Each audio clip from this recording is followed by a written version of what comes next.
Hello everyone, and welcome to the second day of the Cappuccino Adda Poetry Festival. We have three sessions today, and please stay for all three. They are very, very exciting and wonderful sessions in store for you. The first session is called Walk, and Walk is the title of Mustansir Dalvi's ebook, which I hope will soon come out in print as well, because the cover is simply gorgeous. Ebook on poems about, I will not call them migrants, but poems about workers from cities and towns who have had to walk home for miles and miles during the lockdown that came last year. Vinita Agrawal too has written poems on the same subject, so they will be having a conversation and reading their poems. I will very briefly introduce both Mustansir and Vinita. Mustansir Dalvi is an Anglophone poet, translator, and editor. He has two books of poems, Brouhaha of Cox and Cosmopolitician. His poems have been translated into French, Croatian, and Marathi.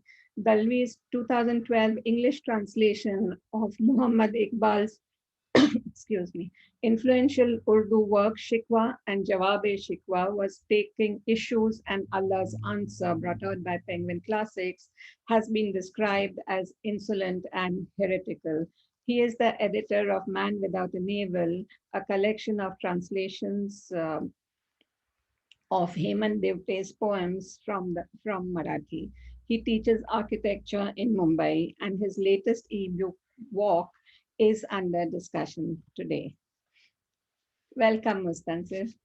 Vinita Agarwal is with us from Delhi. Um, Author of 4 books of poetry, Two Full Moons, Words Not Spoken, The Longest Pleasure, and The Silk of Hunger. Vinita is an award-winning poet, editor, translator, and curator. Joint recipient of the Rabindra Tagore Literary Prize 18 and Gayatri Gamarsh Memorial Award for Literary Excellence 2015. Her poems have been widely anthologized. Vinita she has read at the Filey Book Fair, Merida, Mexico, Calagoda Arts Festival, amongst others. She is on the advisory board of the Tagore Literary Prize, and she has curated literary events for PEN Mumbai. Welcome, Vinita. Without taking up much more time, I hand over the screen and the mic to you. Thank you, Anjali. Thank you so much. So here we are today discussing the poetry of migration in the pandemic. And it's ironic that we are once again on the brink of a lockdown. And nothing has changed from last year. The labor class, the migrants, so to speak, are very much in the same boat if the lockdown is announced. And there is no redeeming scheme or anything to alleviate their misery. And I read somewhere, and it just stayed with me, that while the rich fear the pandemic, while the rich fear the disease, while the rich fear COVID, the poor fear the lockdown. So Mustansir, congratulations on your book Walk. It's an absolutely beautiful book of very fine poems on this very, very sensitive topic. And I've gone through your poems, and they've really sort of stayed with me. And as you know, I too have responded. I responded from a place of great sympathy and empathy for that horrible exodus that took place. And in the course of this session, we will discuss each other's poetry and also read from our respective works. So, Mustansir, over to you. Thank you, Vinita. It's ironic at so many levels, because even right now, as we speak, you have people crowding railway stations trying to get out because apparently there will be a lockdown in Maharashtra from day after tomorrow. That is what we are hearing. Now, whether that is pure rumor, whether there is some truth in that, At present, we have absolutely no way of knowing, but that doesn't stop the world, kind of making their own decisions and ultimately looking for means to kind of alleviate the immense stress and discomfort that so many people have been put into. We are definitely the lucky ones and the privileged ones that we do not find ourselves, uh, homeless overnight, jobless overnight, and unwanted overnight, which is exactly what happened more or less at this time last year. And it seems to be absolutely, as you said, nothing has changed. And I have never seen 2 years mirror themselves in my lifetime so closely as 20 and 21. And I don't know how to, even process that so well, really.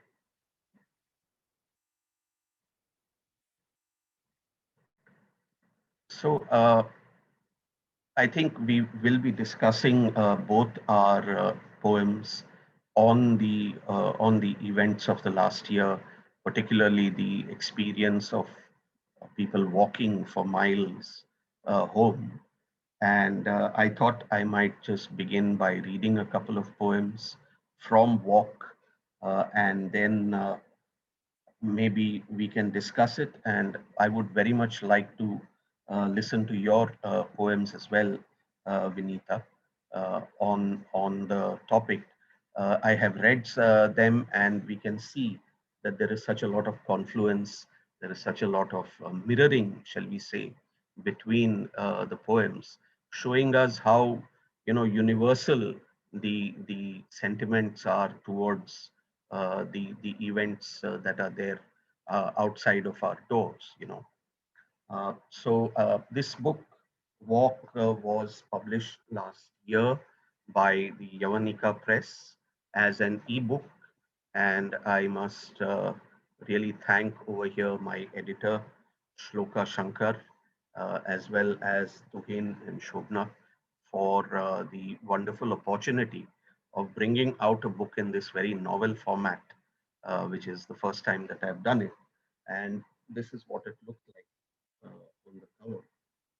Because it is an e-book, it doesn't have a physical form, although we are kind of looking at the possibility of a physical form maybe later this year. So I would just like to kind of read a poem that is not in this book actually, but was written as part of the larger set of poems, but it kind of sets the stage. And this is a poem called Loyalty. Can't wait to get out of this city. Can't wait to get out of this shop. Here's the thing. I've taken all I can. I've been given nothing.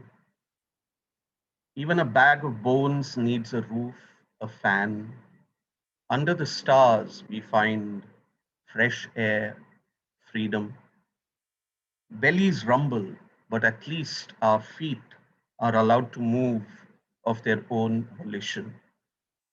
The flesh is no longer slave to wages, the heart no longer mortgaged to duty.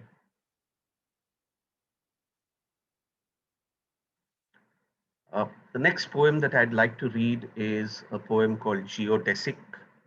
And just let me read it. Geodesic. The shortest distance between 2 points. The line between us is a length of string pulled taut. The flight of a crow, a point vanishing to an arrowhead that I wish, like Cupid, pierces you in geodesic frugality. You touch your breast unprompted and think of me. I, like Majnu, walk on rails with bare feet, putting my trust in GPS to pick tracks that would link the stations of our hearts. Uh, this is the poem which actually connects the city and the hometown through this sense of longing, and also identifies the fact that The last year that this was happening, the city and the hometown was one walk away, and that walk could be anything between 500 and 1,000 kilometers. And that, I think, is the great irony of the situation that so many thousands of people found themselves in last year. I think, Vinita, you also have written on this topic, and it would be lovely to hear your poem as well, whichever one you choose.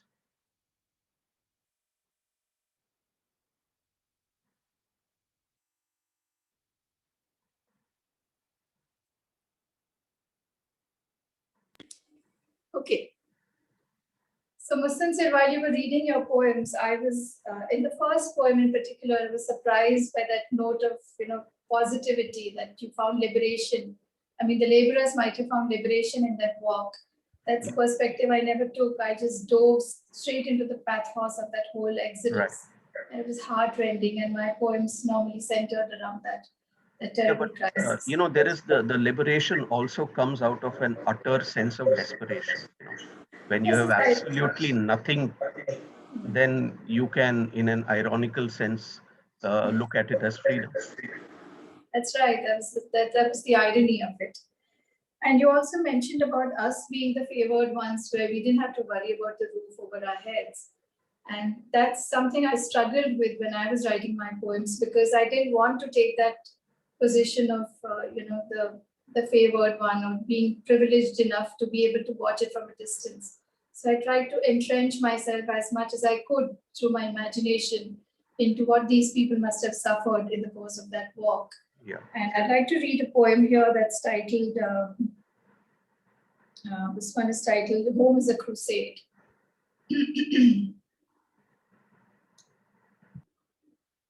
believe in many things, but right now I believe in the walkers who trudge from Mumbai to Khurja with children too tiny to leave the breast, who rest by day and walk by night, cleaving lands with their bare feet, lands whose names I can't pronounce, their belongings in shapeless sacks, faded jholas, worn canvas bags, slaking their thirst at every river, every creek, as though on a pilgrimage.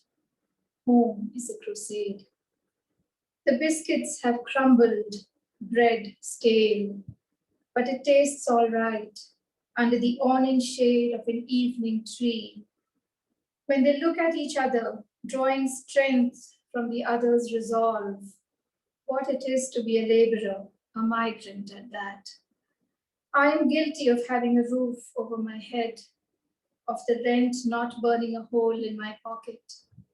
Digital newspapers carry their photos, the women wearing bangles, bindis, pretty beads, trinkets her husband might have bought one rare day when he didn't have to work.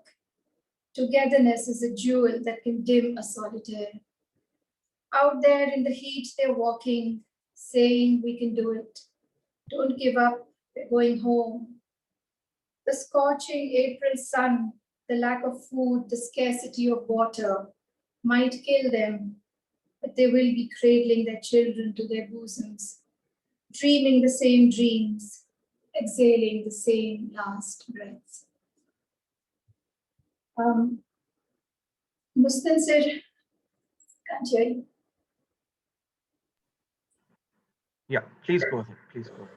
Yeah, I wanted to mention this common leitmotif that I found in both our poetry on the subject about, the Parle-G biscuits and the cholas and the slippers.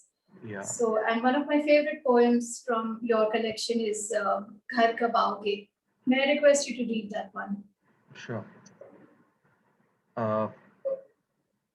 There was a bit of a background kind of structuring for this book, which all came from the kind of things written on the back of trucks, because I was, of course, writing this book Walk, and a lot of the migrants had their experience by traveling on trucks and so on.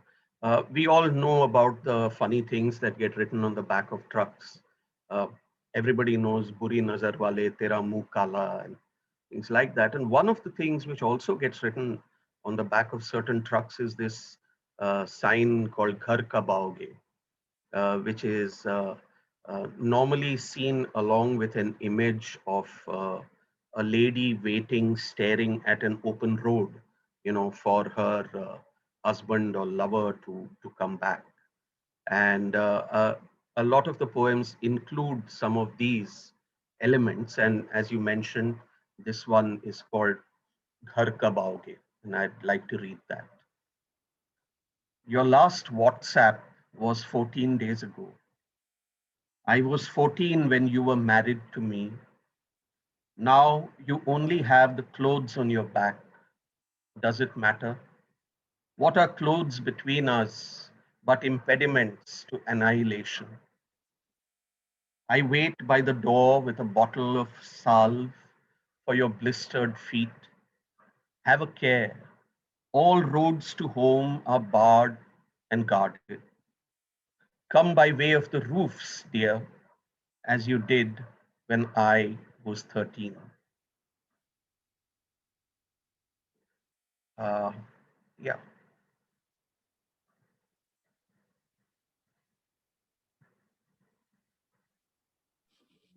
I was just saying that's so evocative of the 70s romance, and it's quite beautifully written and very beautifully conceived.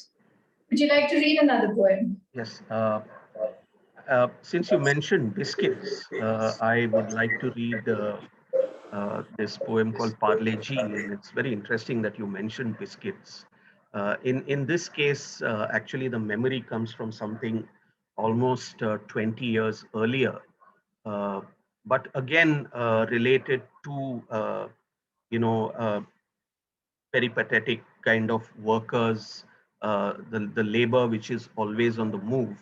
And this is a memory for me from the first years of what you will remember as the Pulse Polio uh, uh, campaign, where polio doses were given to all children below 5 years across the country. And I was privileged to be part of that for some time, going out of the city into the villages around where I live in New Bombay, and especially going to brick kilns and looking out for groups of workers who worked in brick kilns and giving the dose to uh, infants and children below 5 and so on. And along with us we carried these small packets of biscuits. If you remember, you used to get them in plastic uh, packs of about 4, and so on. And what really, really kind of got us and surprised us at that time was that there were a lot of these labor who had no idea what we were giving them. Okay, and it kind of shocked us. It made us aware of the the great divide that exists between what we take for granted and what people perceive. And you had to actually show them that this is a biscuit, you open it this way. And so that is a memory that kind of channeled itself into this poem. And in fact, there are two poems which are kind of mirroring each other. And with your permission, I'd like to read both. Uh, and both are related to a very young girl who is with her parents on the move. And this one is called Parle Ji. What's this? The girl holds up a pack. The lady with boom mic and mask extends one to each of her siblings as well, barking instructions from behind her veil. The life-scarred woman is shunted from right to left so that her bandhani can glitter in the midday sun. Her man is made to hoist a trolley bag first and then an infant on his head. Daughter too and son loll in the dirt. Satisfied, the mask moves to a safe distance, switches on record, and begins. How does it feel? And this is another poem. And the name of this poem is Maina, which is the name of the little girl. And this is what happens to Maina when one of the days that she is on the road, she wakes up. Maina. Maina opens her eyes, clutching the pack of Parle G that she does not know how to open. She lifts it in the direction where I should have been, feeding Gotia, but she isn't there. Nor Baba, nor Gundu Bhau. Confused, she scans for familiarity among the group, walking in an inchoate dawn, but each face is the same behind wraps and rags. She picks a pudgy forefinger, not unlike eyes, there in the forest of saris to hold on to, and begins her day.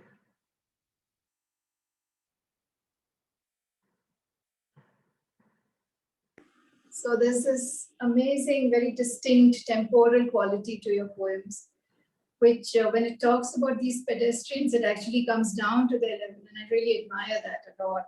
It's beautiful. Talking of Parle G and all the other hardships, I'd like to read a poem of mine, which is, Yes. This is actually the first poem that I wrote on the subject. And this one's titled, just a sec. It's titled Migrant Exodus. And I titled it Migrant full stop, Exodus full stop, because if they weren't migrants, they wouldn't have been this exodus. They wouldn't have endured that exodus. You know, it was because they were daily wage earners. Their slippers are held together by safety pins. They've walked 700 miles. The heat on the open highways melts the tar. Children perched on shoulders like totems, stared ahead, dry-lipped, dry-eyed. Arid winds strap against their belongings protestingly. Merciless march. A sudden ebb of destiny, this lockdown. Livelihoods gone. Hands that labored from dawn to dusk, dangling empty. Feet fleeing to some place called home. What is home? A place that doesn't extract rent, a haven free from the grind of wages, the neem tree that encircles a community, a mirage envisioned in blurry, sunken eyes. This is not an exodus. It's a withdrawal from impoverishment. Reflects against singeing. This is a walk of wanting to live. This is how a body tests itself. This is how it dies. The tamarind trees lining the roads flutter their leaves feverishly. The bodies of migrants lie limp against their broad trunks, like a soft plantain bent double under the blows of a swinging axe. I think this notion, Vinita, which you have beautifully brought out, is that of the body. And very interestingly, that is what, to a certain extent, I have been trying to explore too, because you have a situation where the only thing that remains is the body. Okay. And there is no end, there is no A or B. All that is an entirely notional thing. And in some of the later poems, in fact, I've explored that notion of what it means to be home, because that itself is a problematic kind of a concept. So the only thing that you can rely on is the fact that you're physically there, okay, and that you are sentient and you're feeling the moment, uh, and uh, and that is something that I think comes out beautifully in the poem that you have just read. It is, just that uh, absolutely temporal kind of situation that I think is something quite unique actually under the circumstances.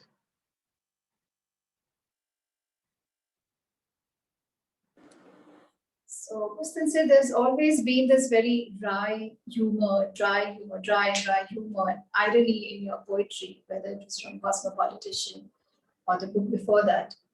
And that's been your very distinctive style of writing. But here I found your poems were written very sensitively, obviously because the subject was such, there's this immense sensitivity and this is serious tone to the poems.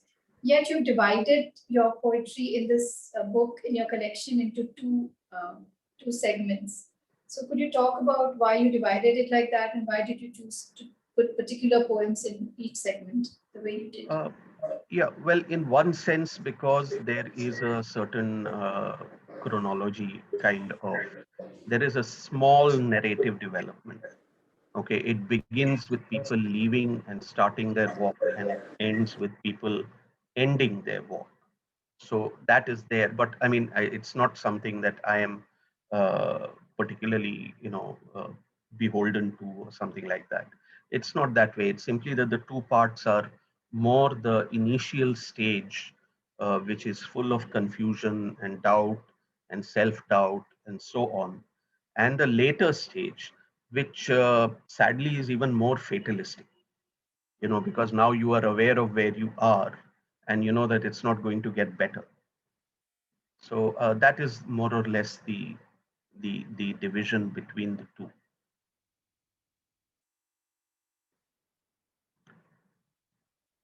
So yeah, Would you like to read Thali Preet or any other poem of your choice? Because it has that element of humor despite the pathos. yeah, and I'll read two poems which kind of set the stage for the initial part of the story. The first is a poem called Nightwalkers, and this is, I think, in the sense, a kind of manifesto poem, if you like, because this sets what it is that I wanted to convey from my side. I think the role that you play in writing your poems and the role that I play in writing my poems, because of our situation, the way where we are, is of bearing witness. Okay, I think that is the role that the both of us have, and I do not want to say that I'm doing anything more than that, because in a very limited sense, that is what we can do. However, in these kind of times, we find ourselves all the more, uh, uh, it's all the more important to bear witness, because these things that we are writing today will be looked at after a period of time, and they will be looked at in a different way, perhaps in whatever manner. And it is very important that we bear witness to our moment, and this is the moment, which is not any glorious kind of thing. In fact, quite the reverse, but it is needed to be kind of put down. That is why I kind of conceived the book as a whole, and kind of uh, wrote it as almost like a poetry project, which is not something that I do very often. The other books are more collections of poems, which are written over a period of time. This one I started writing after the lockdown, and I was very privileged that it got published in that same period. Okay. Uh, so yeah, I'll begin with this poem called Nightwalkers. Nightwalkers glide through tier 3 towns. Zephyrs susurrate through streets, rise to murmurations, then fall silent. Rivulets meet, break, tumescent quicksilver, never reaching a momentum that would lead to deluge. No hive mind this. Everyone remains the Nayak of their own story. The desire for relief is a bucket of cold water poured over every glowing ember of revolution. And this is the point I want to make, because this is something that struck me, that when you have so many people, you know, in this kind of situation, there is still no coming together and, resisting the situation that they are in. In fact, it is more uh, the blandest of bland acceptance of the way things are, and then finding a way out, from that. And then, in my opinion, to add insult to injury, exactly at this time, a few days back last year, you had this grand event of, celebrating the COVID doctors and other personnel by, banging utensils in your balconies. And I just tried to figure how that must have felt to a group of people who are walking through a city to an uncertain kind of future, to find this kind of cacophony happening all around them. And I called this poem Thali Peet, which is actually as bad a pun as you can get on the event, because in Maharashtra, of course, Thali Peet is a kind of flatbread made with flour, and in here it is used as the sound of the banging of utensils. Thali Peet. And so it comes to pass, as the flock cleaves the incandescent canyons of Ghodbandar Road, they are startled by an almighty clangor. All eyes move upwards to Satwik balconies, from whence rise a cacophony of heavy metal, the crashing of rolling pins on steel bartans, the riffing of serving spoons on thalis. The drill is familiar. Standard operating procedure back home to shoo away locusts and pestilent langurs. Warning past, they quicken their pace. So even in a celebration, there are groups of people who are absolutely unwanted and not even bothered about. That was a very nice metaphor. It was taken right through the poem. It was beautifully, beautifully done. Very, very nice. I wonder if you could read the poem which you have written based on the life of this Geeta young Matkami. woman. Yeah, because that is quite special, and I think it bears kind of bringing out in a session such as this. Definitely. Geeta Matkami was basically a 12-year-old girl who used to work in the chili fields of Telangana. And she died a victim of exhaustion. And she didn't suffer the disease, but the work was enough to kill her. And after her death, because it was so tragic, and it was this 12-year-old girl who shouldn't have been in working as a labor in the first place, and then to have to walk back home to Chhattisgarh, to to the village where she belonged. So everything about the case was so tragic that in the end they found her they found her Aadhaar card. And that Aadhaar card kind of went viral on the social media, and I happened to sort of see it, and it stayed with me, and I actually saved it in my photos. But later on, I found that I couldn't bear to look at it whenever I would flick through the photographs. I couldn't look at it because it reminded me of the absolute horrors that she had suffered. So this is a poem titled On Her Name, Geeta Matkami. She was 12 when she died. She didn't die of COVID, nor of any other virus, nor any disease. She'd walked from Telangana to Chhattisgarh, almost 745 miles, with barely enough food and water and a harsh April sun for company. Her small naked feet that once flew from one chili field to the other as she worked, separating chilies from their stems, laying them out to dry, couldn't fly, walk, crawl. Ironically, her name meant life. but now stands for the injustice of death. It stands now for the many tentacles this pandemic has: joblessness, homelessness, lack of transport, hunger. Tentacles that forced her to flee, she who was not old enough to work in the first place. The need to get back to her village, the distance, the hardship, the lockdown claimed her. Took her to a better place, who knows? I've saved her photo on my phone. It takes a lot to look at her though. She died of exhaustion.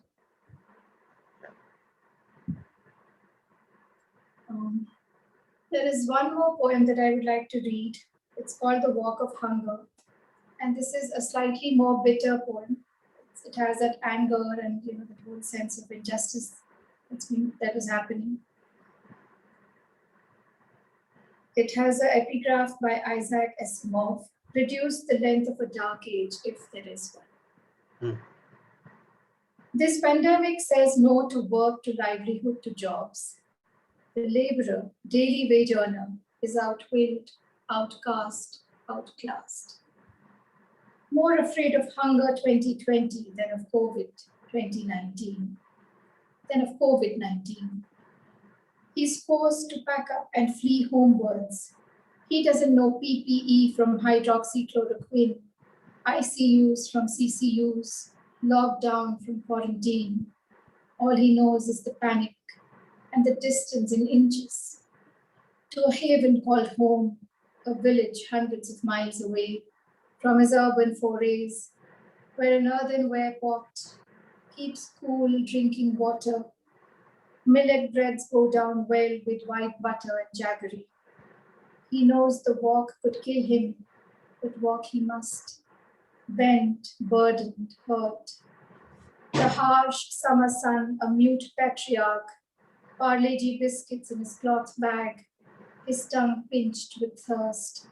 As his footsteps enter twilight, he knows that this walk is about another kind of hunger, the hunger for roots and familiarity, a circle where he's at the core, not periphery. He wants to forget forever the cruel bald ring of perpetual want, disfavor, dearth. He was never a human being here, just an appendage. This walk is for a sigh of self-sufficiency and sovereignty, a dependence on earth rather than on someone who behaves like its lord. I like that dependence on earth. It's very special.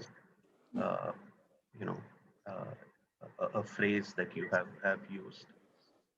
Yes, at least there's an element of self-sufficiency when you go back to your roots and to farming and agriculture and all of that. Obviously, this is not a solution that is being provided through poetry or through this poem. And like you said, we're all witness to whatever happened. And I strove very hard to remain a witness and not pass judgments on in either way. But somewhere or the other, definitely one party suffered much more than the other. But I do feel that I would not have any problem in passing judgment on myself, okay, or ourselves, shall we say, in the act of writing these poems. Because when you read these poems, they kind of, like a mirror, you do see a reflection in them, and ultimately you are culpable in some form or the other. And that is something that I don't think any of us should forget. If we can, in fact, read these poems, we are probably part of that, that group of people who are culpable in some form or the other. Yeah. I'd like to read one poem which kind of reflects a little bit what you just read. And this is about the girl who died on the way. And, random deaths are pretty much so common that in many cases they don't even get written about. And this is a poem in which I begin by quoting the famous Urdu poet Shahryar from his very famous ghazal. And the quote is, "वो कौन था, कहाँ का था, क्या हुआ था उसे, सुना है आज कोई शख्स मर गया यारो." And that is the title of the poem itself, which is, who was that, where was he from, what befell him. Stripped down like an abandoned car, relieved of even the dignity of trousers, his shoes now wear adorn unknown feet. He woke, I'm sorry, they woke, he did not. That's all there is to know. Koi nahi, aage chalo. A passing red light is hailed. बीमारी से मरा या भूखमरी से. Heads are shaken and FIR lodged. That's all it kind of amounts to ultimately. Uh, like I said, that the only thing that remains, when it remains, is the body and the consciousness. But once even that is lost, pretty much, not even that. Yeah, there's that whole sense of finality, Yeah, when- absolutely. Mhm. In fact, I might mention here a poem that I read in the course of one of these projects that I was doing in the recent past few days. I came across a poem on the migration in the pandemic, where it was a poem by Hemant Divate, where he mentions the name of those 8 or 12 laborers who died on the railway tracks, Yes. plundered by the rail. So his poem is the name of those 8 people, and as a footnote, the rest of the poem is as a footnote, which I found it so fascinating because he's kind of paid homage to that. So the title is the name of all the people who died. No, the poem is actually, the body of the poem is just the names. Right. Just the names. And as a footnote, the rest, it's like a proper poem, the way poems are written. I the get verse it. is a footnote. Right. Another example of bearing witness. Yes. Yeah. Absolutely. And another example of paying homage to what Absolutely. happened. Very much so. Very much so. Yeah. And just like your poem, you're also paying homage, to Absolutely. the girl who died, who is now remembered only through the image of a Aadhaar card. It's that ephemeral, shall we say? So, right. I think at some point we have to come back and we have to move around and come back to the fact that today is exactly the same thing. Nothing It's has changed. very, very sad and very ironic. And if a lockdown were to happen and the migration were to happen all over again, it would be exactly what happened last year. There is no redemption. There will be no arrangements made once again. And the funny thing is that we have learned things from last year. If you recall, this time last year, we were all in more or less a very similar state of confusion. Okay, that what is happening, how will things happen, and all that. Today, we do not have the benefit of that. Exactly. Or Today you we've already cannot take refuge in the fact that you are ignorant, because you are not anymore. That's exactly my point. Because last year, at least, you had that element of excuse that this is happening for the first time. We don't know how to deal with it. Right. But you can't say that anymore, and yet you've done nothing to change the plight of Absolutely. Yeah. whatever might happen. God forbid. And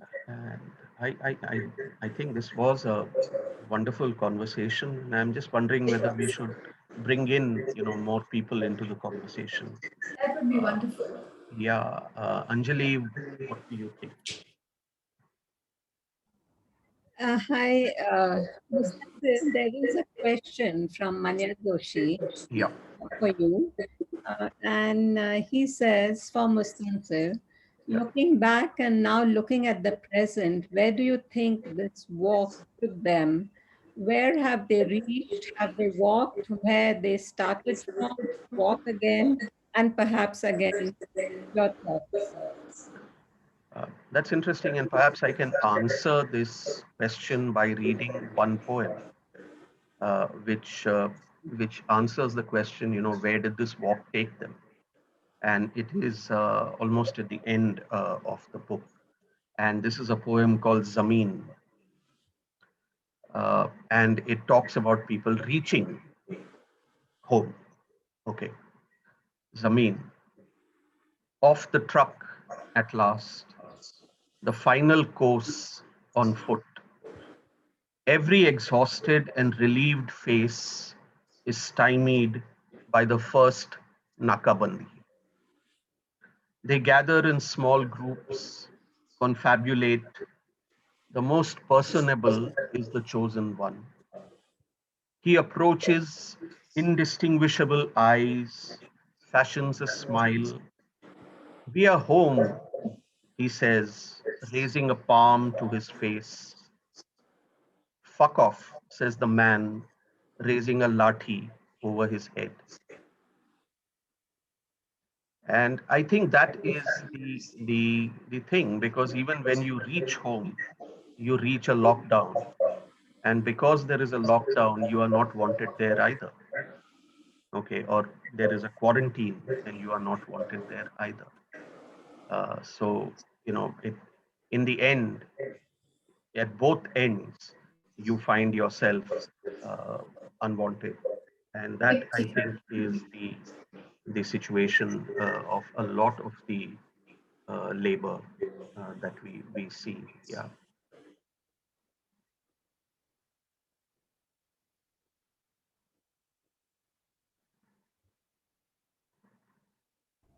Hemant has a question, and I was wondering if he might, yes, he has unmuted himself.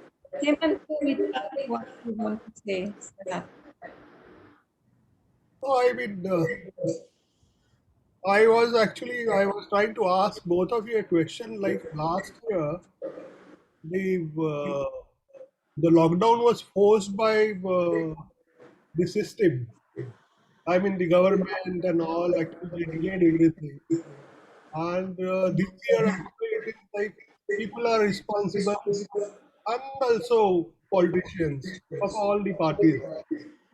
So, are you going to write about it, or have you written something on that? Both of you, I can answer separately. Yeah, Vinita, if you would like to. Unmuted? Okay. Well, Hemant, thank you for that question. But actually, the lockdown hasn't happened yet, and the migration hasn't happened yet. So I didn't want to preempt anything in my poetry, at least, although I have been thinking about this a lot. But I think if it happens, and if there is a repeat performance, quote unquote, then I think I will certainly be responding with my words to a situation like that, because there's a lot more to say this time. There's a sense of anger. Like Mustansir was just saying, that there is no excuse now this second time around. First time around, you were taken aback. You didn't know what was happening. It was the first pandemic that you faced. But now what? And now again, if you're going to pay the same price for a situation that's already had played out last year, then I think there's much more to say. And I think I will say it differently. But as of now, I haven't responded yet. I think there is lockdown already happening in Maharashtra from 1st of April. And from 15th of April, it will be like complete lockdown. And people are already going away. And like last time, they are not walking on the street or something like that. They are going back properly by train or buses or whatever. Yeah, well, it's a different thing then. If they have transport, it's a different thing. Then we need to address lots of other issues, not just the migration. We need to address it more holistically and get a sense of the pandemic in the first place. Yeah. It is different in that sense, but it doesn't address the deeper structural questions of uh, of a state of a country looking after those citizens who need it the most. That unfortunately is not being addressed at all. Uh, just like last year, everyone is left to their own devices. It is simply that now there may be a few more choices than there were last year. Last year, you were pretty much no choice at all. That doesn't address the fundamentals. It still creates exactly the same kind of lacunae that we had last year. To answer your question, Hemant, if you ask this to me, I am not too sure that I would be able to write about it right now. Okay, because sometimes these things are so difficult to process that uh, you don't want to write just what can be called a rant. Okay, you don't want to write something as a poem that would probably be better written as a long essay, in a journal or a newspaper or something like that, as an op-ed or something like that. I think when you are writing it in a poem, it has to kind of find a location and place. Otherwise, then, like I said, that I don't want to write something as a poem that could be better written as an essay. So that is one thing. The other thing is, most certainly, I am in a state of confusion that does not allow me to articulate things very well. So I would wait, no doubt.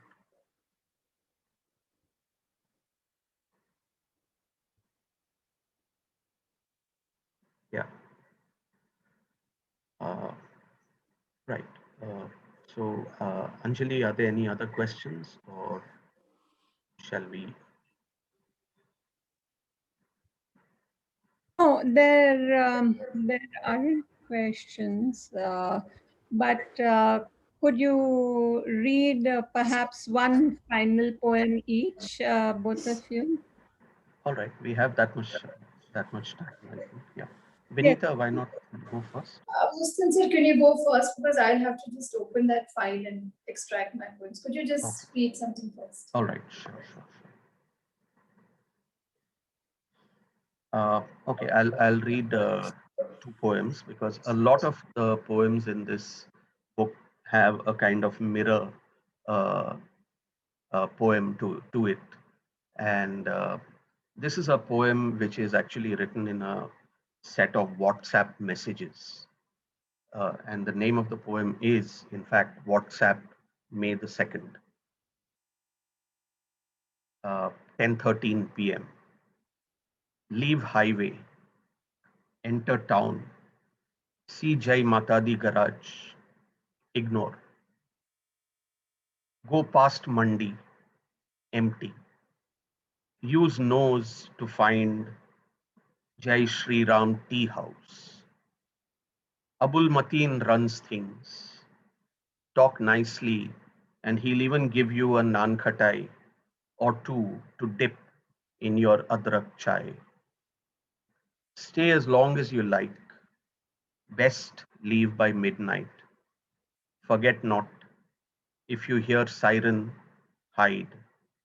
If you see police, run.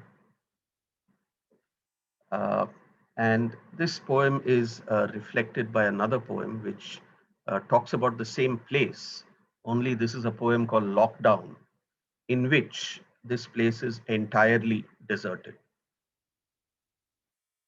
Lockdown. The painted God King on the rolling shutter of the Jai Shri Ram Vaishnav tea house offers salvation, not libation. A bitch has had a litter on the stoop. Mother is well. A peripatetic spouse has his way with a severed hand. Jai Matadi garage is now a chassis cemetery. Murderous covens of crows convene on corpses of trucks. Tires roll out of this one street town all by themselves.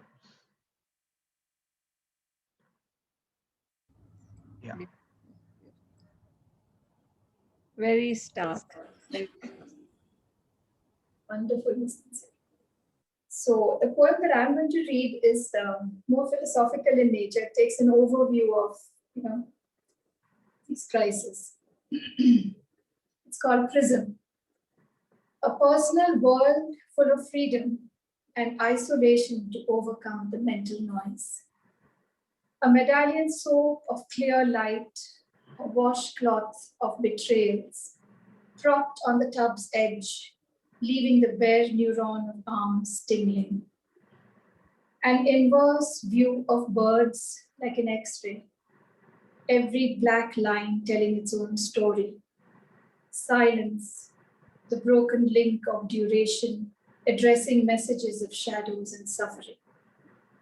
Oppressors changing masks constantly, proving that there is no end to greed. The Sufi ashes of human shudders, disappearing into the waning blue of our souls. Very nice. Thank you very much, Anjali and Mustansir. This is a lovely conversation. Absolutely. Thank you, Vinita, for this, and Anjali for the opportunity. It's wonderful to be part of the Poetry Festival. Mustansir was part of our first Cappuccino Adda in 2015. And I'm therefore especially glad that he could make it today. And what to say, both of you, or your conversation and what you read is heartbreaking, actually.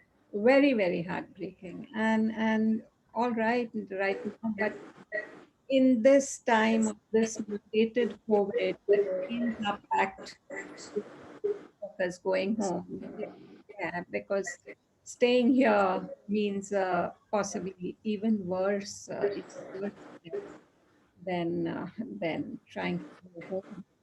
And yeah, so that note, I terribly depressing note, but we are bearing witness, and I don't know how much more we will be asked to bear witness to.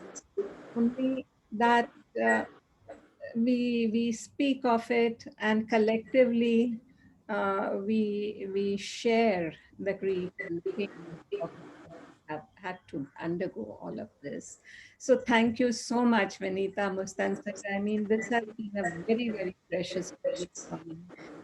And I'm sure for everyone who's here and who will listen to it, the recording. Thank you so much for coming, and I Thank hope you stay on for the rest of this. you. Thank you. Thank you, Anjali. Thanks a lot.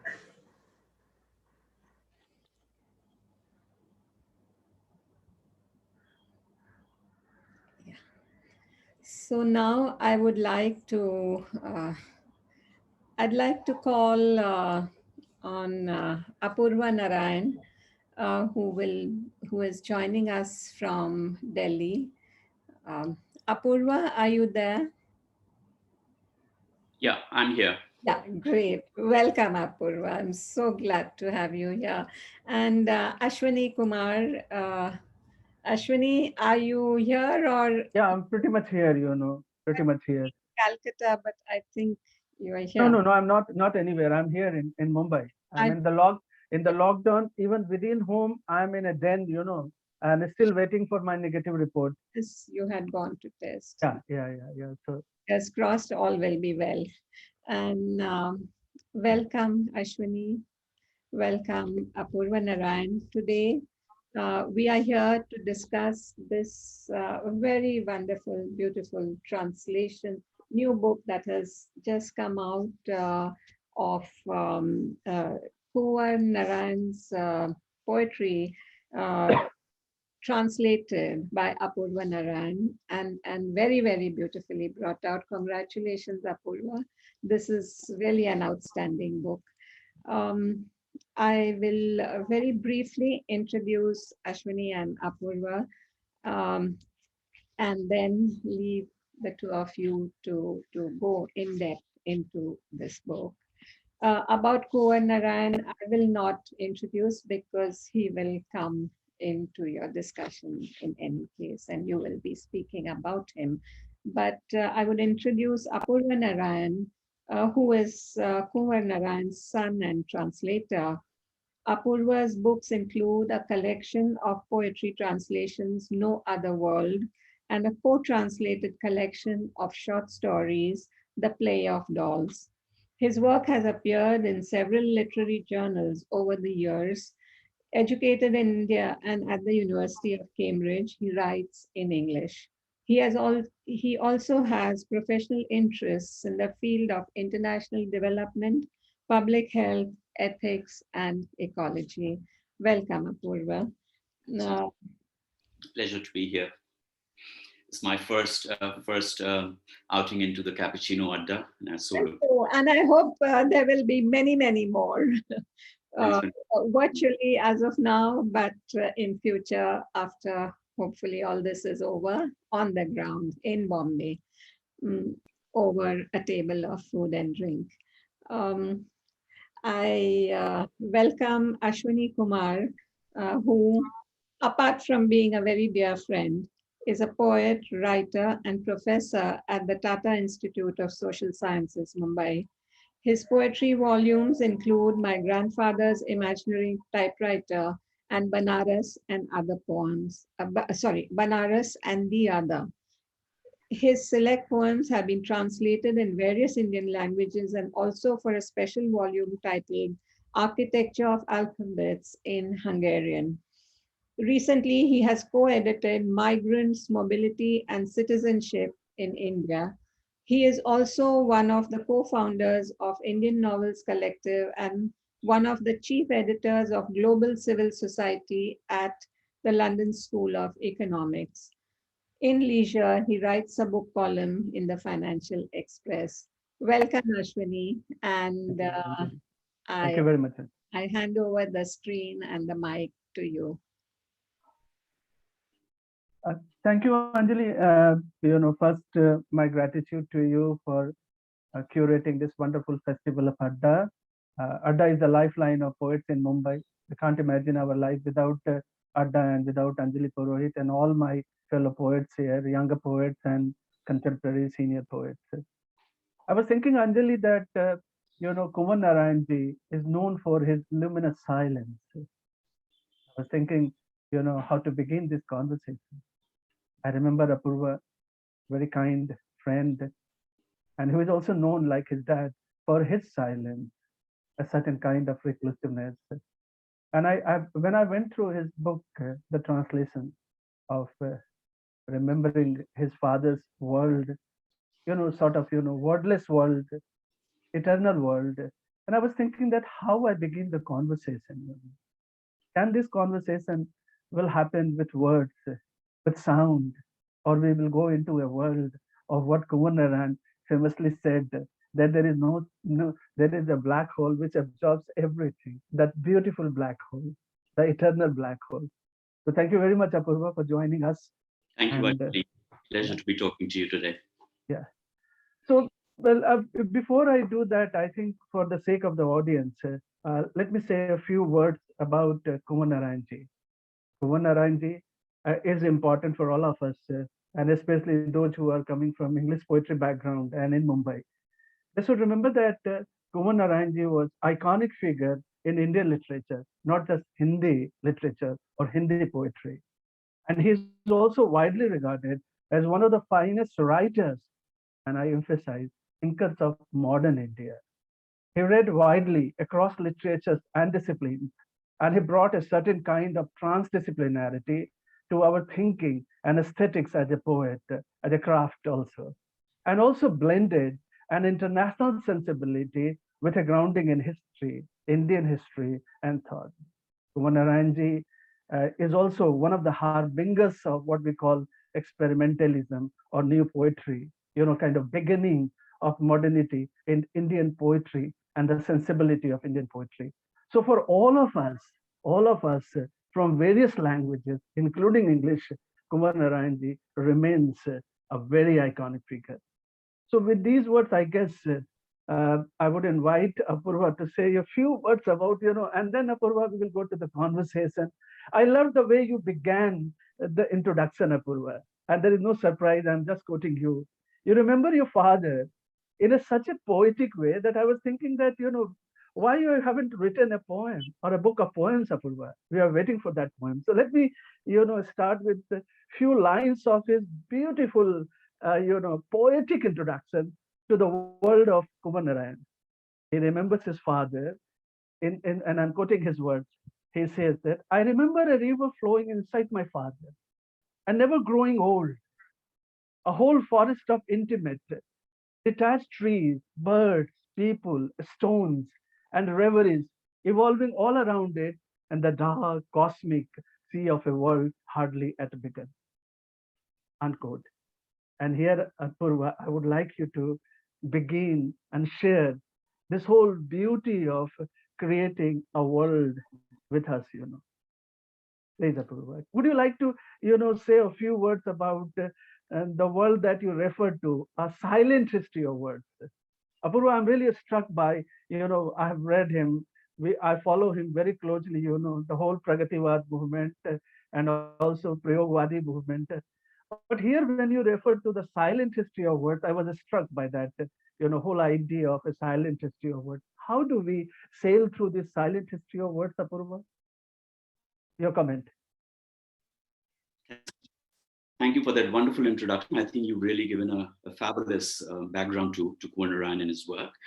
To let you in on a secret about this paragraph that you're referring to, this is entirely almost made up of titles of his poems, this whole paragraph.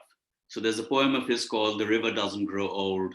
There's a poem which I've referred to, a section in my first book called Rough Roads of History, and so on. And so this entire paragraph is made up of titles of his poems.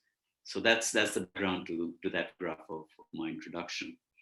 Now, should we get on to the discussion proper? Would you like me to speak? No, but give me, we are now going to sail through this history of silence, And to begin with this history of silence, Apurva, I'm looking at your role because, this is a continuation, This book is a continuation of your engagement with Kunwar Narain. Kunwar Narain as a poet, Kunwar Narain as a thinker, a witness of remembrance, And I was looking at your craft, the art of translation, You have certainly, elevated the standard for translation, not just in Hindi, but in translation.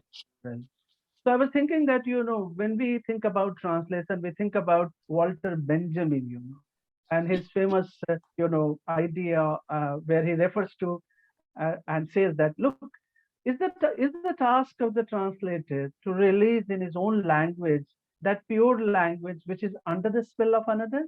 Or is the task of translator to liberate the language imprisoned in a work, in his recreation of the work? Because when I was looking at your translation and I was, becoming myself a witness of remembrance, and I was thinking about, how do you, go through this whole experience of retaining the purity of the original and at the same time, recreating, reimagining the whole pure language of Kunwar Narain. It's not easy, because Kunwar Narain is known for luminosity, a certain luminosity, and which I can say here in English, that there is no Anglophone sound as such. There is a certain Indian English sound, which is own luminosity. So how do you, go through this experience? So yeah, I mean, it's a very good question, Ashwini. I think the challenge of translating something that has a undertone of silence to it, or undertone of a layered sort of undertone, very challenging task, and it's more challenging than doing a complicated, overtly complicated, linguistically complicated poem. And even within Kunwar Narain's work, I've often noticed this, that when you're translating a very simple poem, linguistically and superficially simple poem, if you don't do it well, it might come across as a very ordinary, very simple poem. And even then it might come across as that unless you read it several times and you kind of immerse yourself in that poem. So that's a feature of Kunwar Narain's poetry, that you have to delve into it at some level of depth and with some patience and over repeated readings. And that's when it opens up slowly to you. So that's a feature of the silence that you're referring to. Now, coming back to your question about Benjamin and the whole idea of whether there's a pure language in poetry that needs to be released, or are we reimagining the original language and the target language? I think this is a very unsettled debate in translation theory.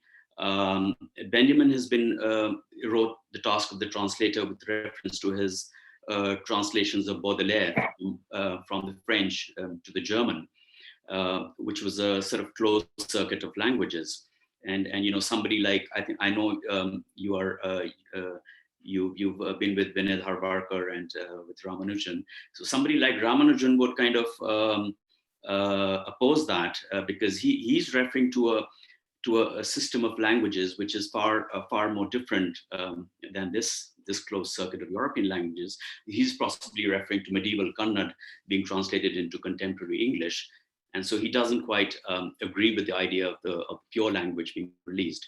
But I think this, so I don't know where Hindi would stand in relation to Dravidian languages versus European languages in its translation into contemporary English. But I think this whole debate and binaries like this, fidelity versus freedom, Nabokov versus Borges, Benjamin versus Ramanujan, these I found them to be increasingly redundant in the context of translating a poet like Kunwar Narain, who has had a very pluralistic, very eclectic mind, and his writing has been very varied, even within poetry. Of course, I'm not talking about poetry versus prose versus nonfiction and so on.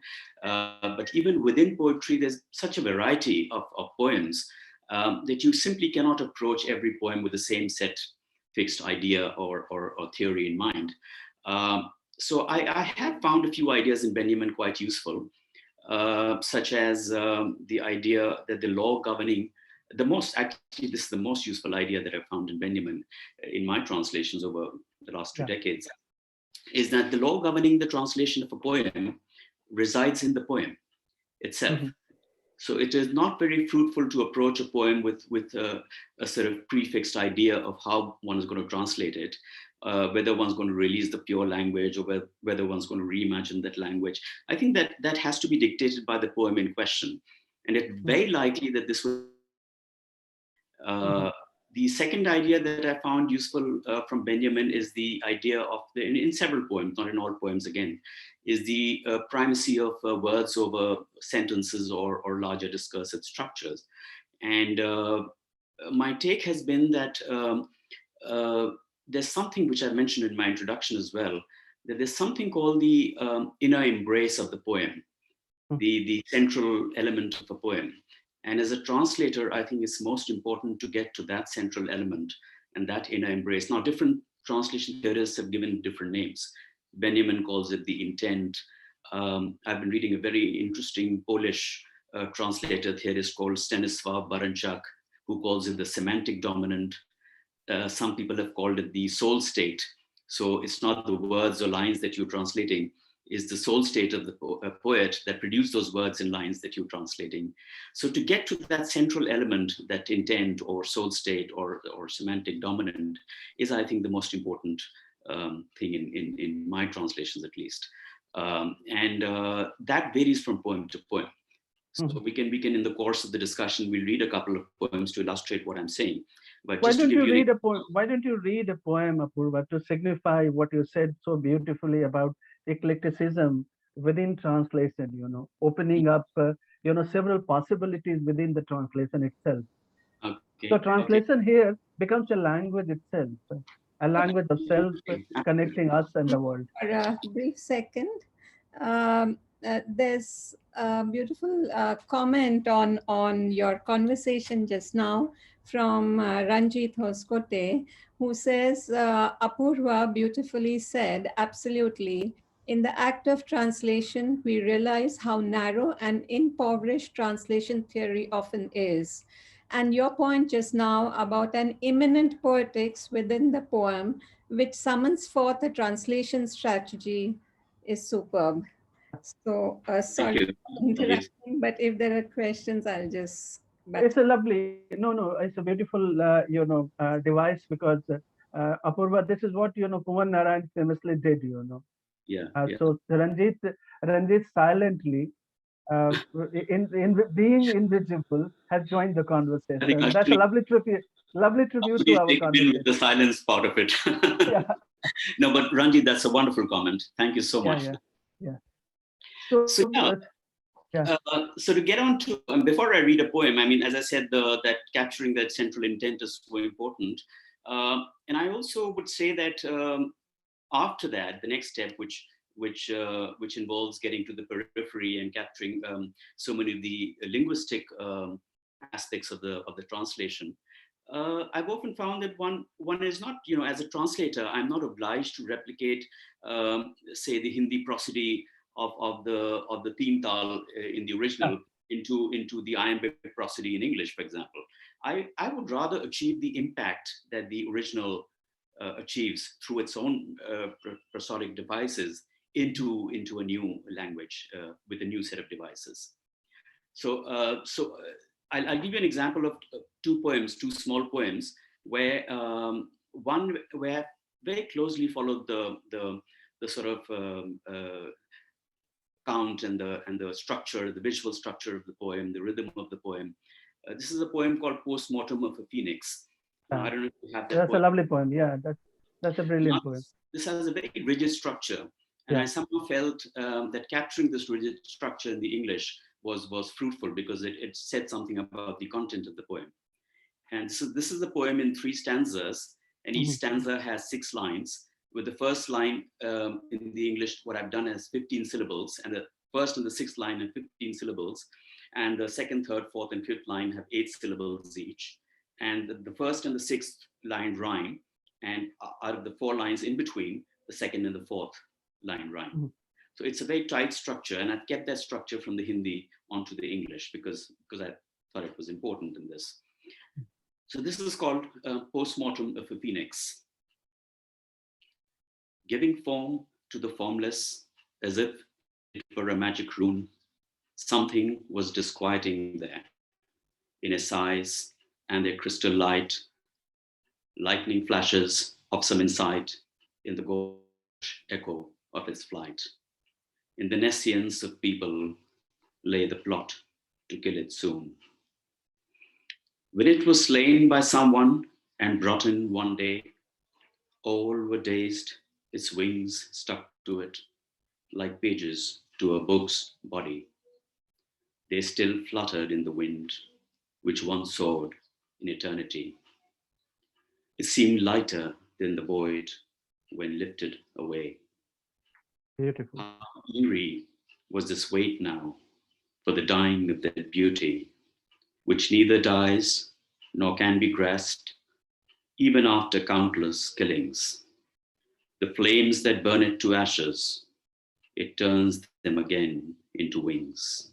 How pointless to seek deathlessness in his body's autopsy. Wow, this is beautiful. Beautiful. Fantastic. This is a very, as I said, rigid, has a very rigid structure, this poem.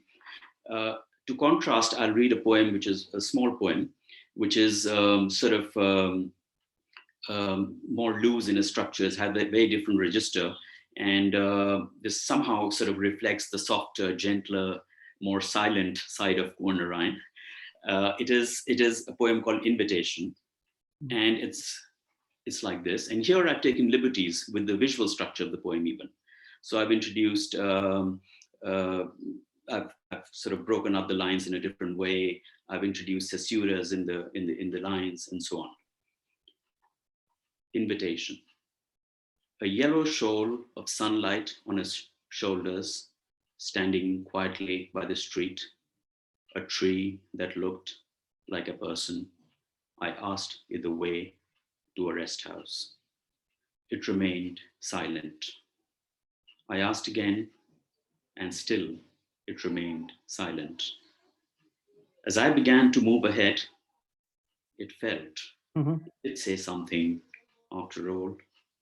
Maybe it was I who had not understood the language of one that was gentle like a shade and intimate like a rustle.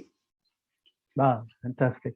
So this is a poem which actually, which opens up to a much larger paradigm being constructed in Kunwar Narain, which I've referred to in my introduction as well, which has elements of the non-dualist view and of the Buddhist interbeing philosophy.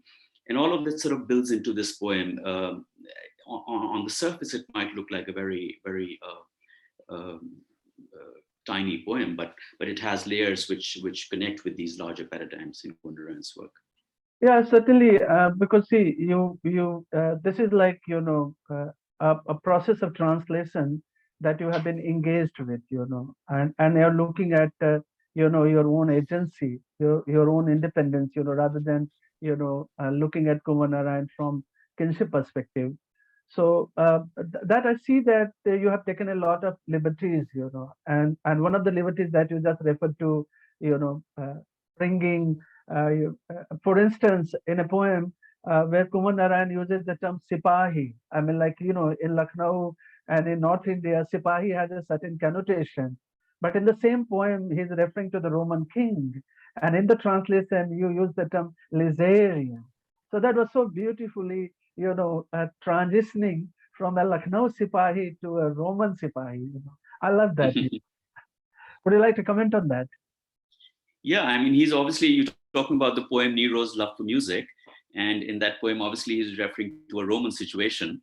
Yeah. So I guess he's using Sipahi from a Roman point of view. And I thought legionaries was a better word there than soldier or something like that. So. And I was thinking about our typical cop on the street of Lucknow, Banaras, and elsewhere too. Not that cop. So tell me about, because with a very poetic calmness, and candor, you mentioned in the introduction that in his persona and poetry, there is something serene, noble, even fragile, opening itself up to all. Kunwar Narain has been called the Buddha of Indian poetry, a purist, a secular mystic, and one of the great poets of world literature. As a writer, translator, and son of Kunwar Narain, tell us something about your relationship with his world and works, his life from Lucknow to Delhi, and his travels around the world. He didn't travel much, he's a globalization era. So many of us have traveled so widely that without travel, we can't breathe air, water, and anything, that's important for our survival. Thank you, Ashwini, for that question. Yeah, so I mean, Kunwar Narain's travel has been, of course, he's traveled a fair amount, but I think his travel predominantly has been through books and through readings. And as I said, he read voraciously all kinds of world literatures, all kinds of Indian literatures, but also all kinds of other disciplines. He read history, economics, philosophy, science, cinema, music, and so on and so forth. So he's a very voracious reader, and his traveling is predominantly through that. In terms of my relationship to him, that would need a book, Ashwani, and I fully intend to write that at some point. Yeah. I fully intend to do that.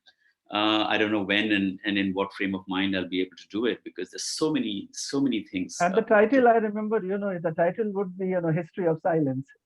I don't know about that, but yeah.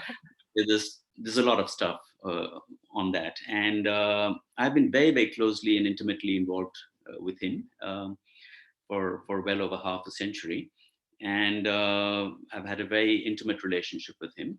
And in terms of his work, I think I got more involved with his work in the last 2 decades after I came back to India. I was abroad for many years, and after I came back to India, there were 2 sort of prompts for me. One was, of course, translation. I was reading his work for a long time, and I always had this thing to translate it, and I began that.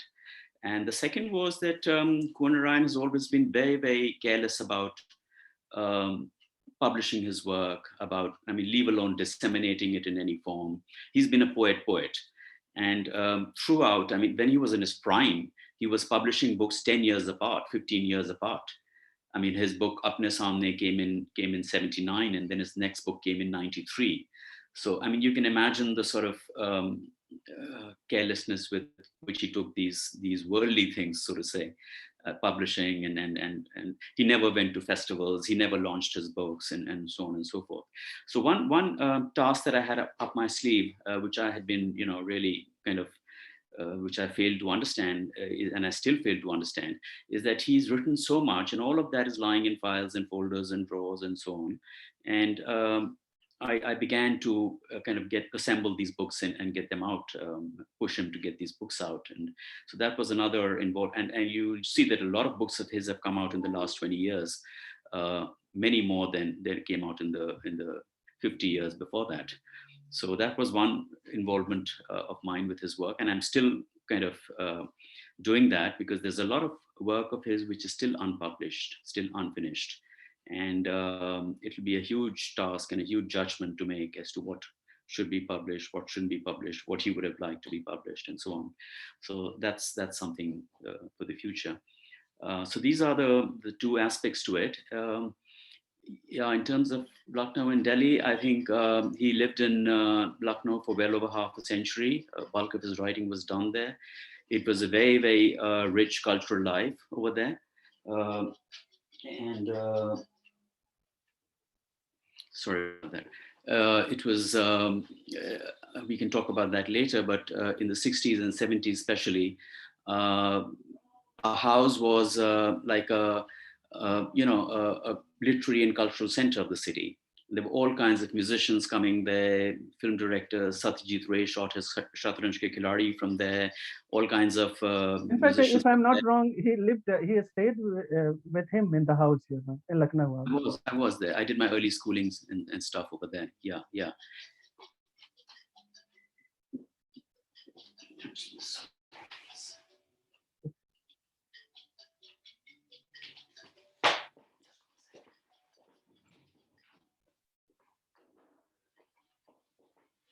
Sorry about this. I was thinking that if you take a little longer time, I will read a poem to my poet. I wanted to shut the phone away. Yeah, it was just ringing. When he moved to Delhi, he became a much more reclusive person, Ashwani. So partly due to age. What would be the reason, Because I was coming to that aspect shortly. Yeah, so I mean, partly it was age and blindness and stuff like that. He lost his eyesight in the last 6-7 years. And other than that, that was his nature. That was the sort of reclusive side of him that wanted to move from a big house and all these cultural meets and stuff like that and readings and so on into a very, very secluded place where he spent his whole time in the study basically and wrote. Mm-hmm. So that was a big change. I'm sorry. So broadly that. So tell me, because a lot of us are familiar, and critics have always referred to that aspect of Kunwar Narain, both in terms of his personal, political, and philosophical thinking, and also in his poetics. That Kunwar Narain was known as a reclusive, but at the same time engaged, because you say that he was reclusive, but not he was socially detached. And his writing, as you referred to, I quote you, was like loving or praying, a personal act.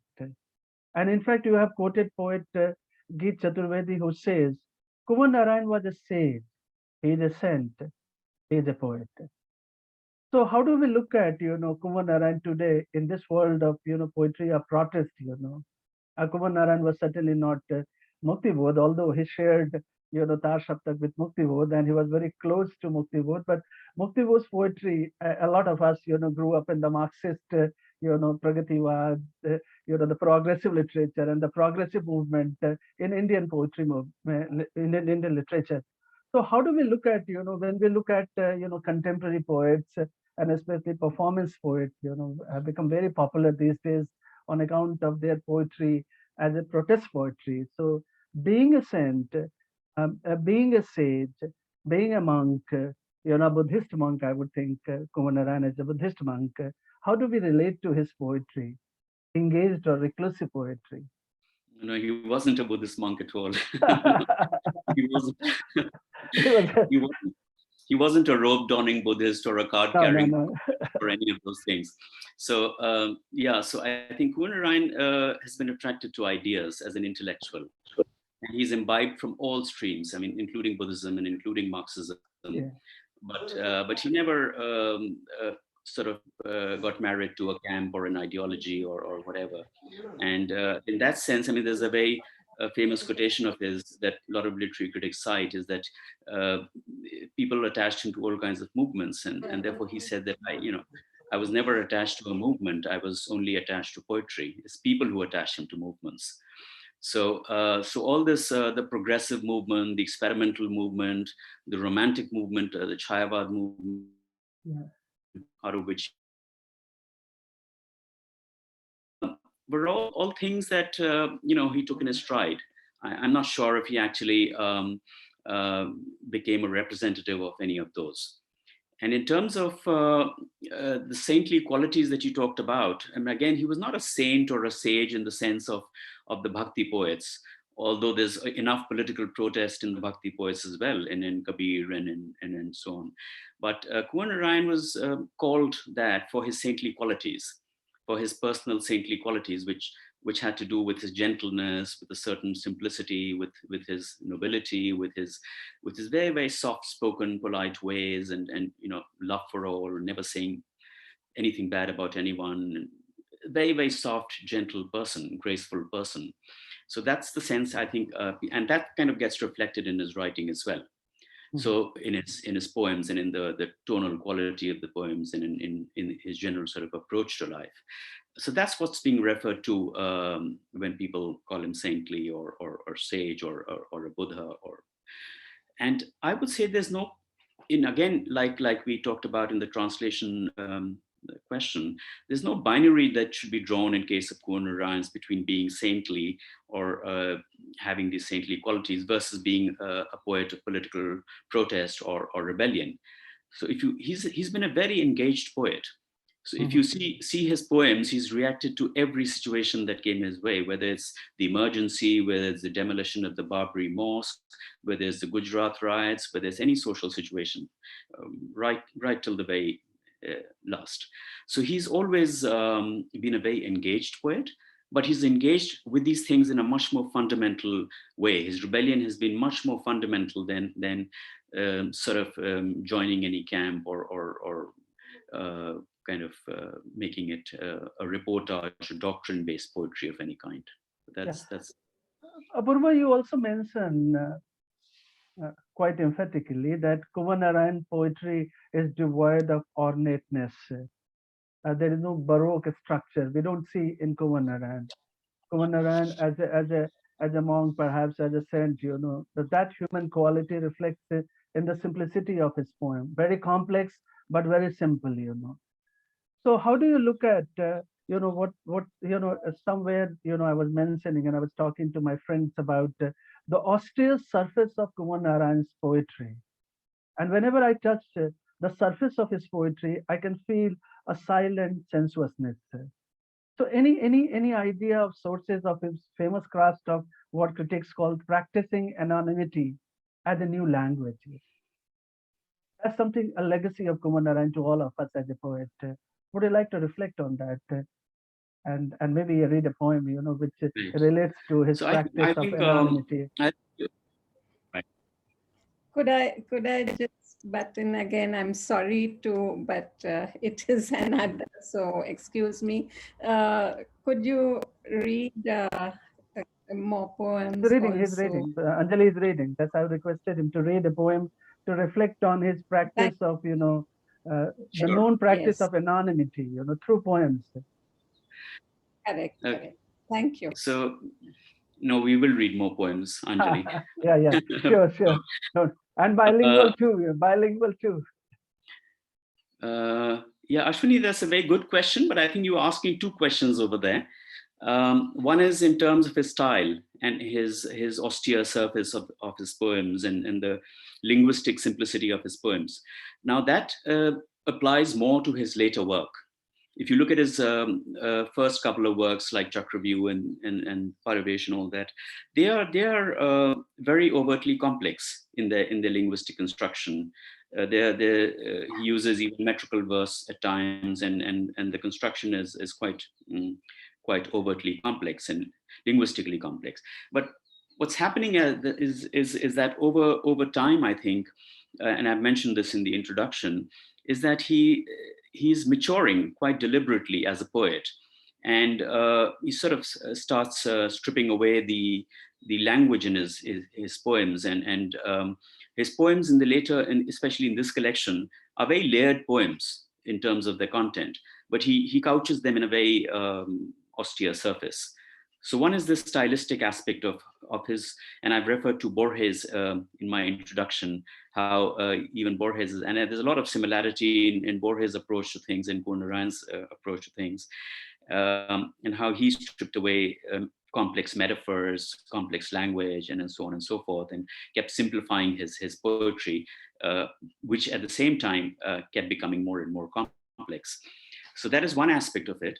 The anonymity aspect of it, I think, derives more from Kunwar Narain's vision of the self, which is a very, very, I mean, several PhDs have been done on this, and this is a very huge subject in his context, is that how he visualizes the self in his poems and in his work it's a much larger construction of the self there. It sort of merges into, he uses the self and he uses the I. You'll see some of his poems with the I in them. But that I is not the I of confessional or autobiographical poetry. It is the I which is the universal self there being talked about. And that universal self could be the, he's clearly interested in this period around 500 BC or so, which is the time when the Upanishads were from the Vedic rituals and religious modes, and non-dualist Advaita philosophy was emerging in the Upanishads. And it is the same period when Buddhism was developing, and the non-dualist interbeing aspects of Buddhism were developing there. So he's clearly interested in that period. And then later on in the Sufi tradition, or in the non-dualist Western tradition. So this I and this anonymity that you're talking about stems from there. So it's the embrace of the other, and that other doesn't have to be just a person. It can be nature, it can be animals, it can be stone, wind, sky. You'll find n number of poems in this collection where he's personifying and personalizing inanimate objects like wind, like water, like stones in this collection itself.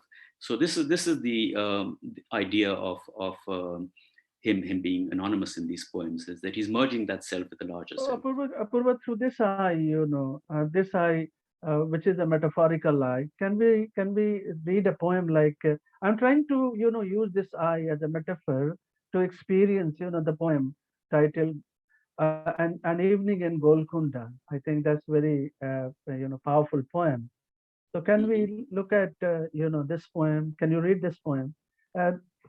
Since this is a bilingual book, so let me begin, if you allow me, to read in Hindi, so that people can get a sense of the sound, the images. For me, Lucknow and Delhi, so, and then going to Golconda, so trying to capture the original sounds and metaphors and images of Kunwar Narain. So I'm reading, just one little, paragraph from Golconda Ki Ek Sham. Or up, and then you read, your translation, so we can see a new language there, language of practicing and anonymity, that you refer to so beautifully. Sorry, just before that, I'm not sure if Golconda is the example for the thing about the self and the other I'm talking about, but I'm using the metaphor of, I'm using the metaphor of I, and through Kunwar Narain's I, I'm trying to experience an evening in Golconda. Golconda की एक शाम और ये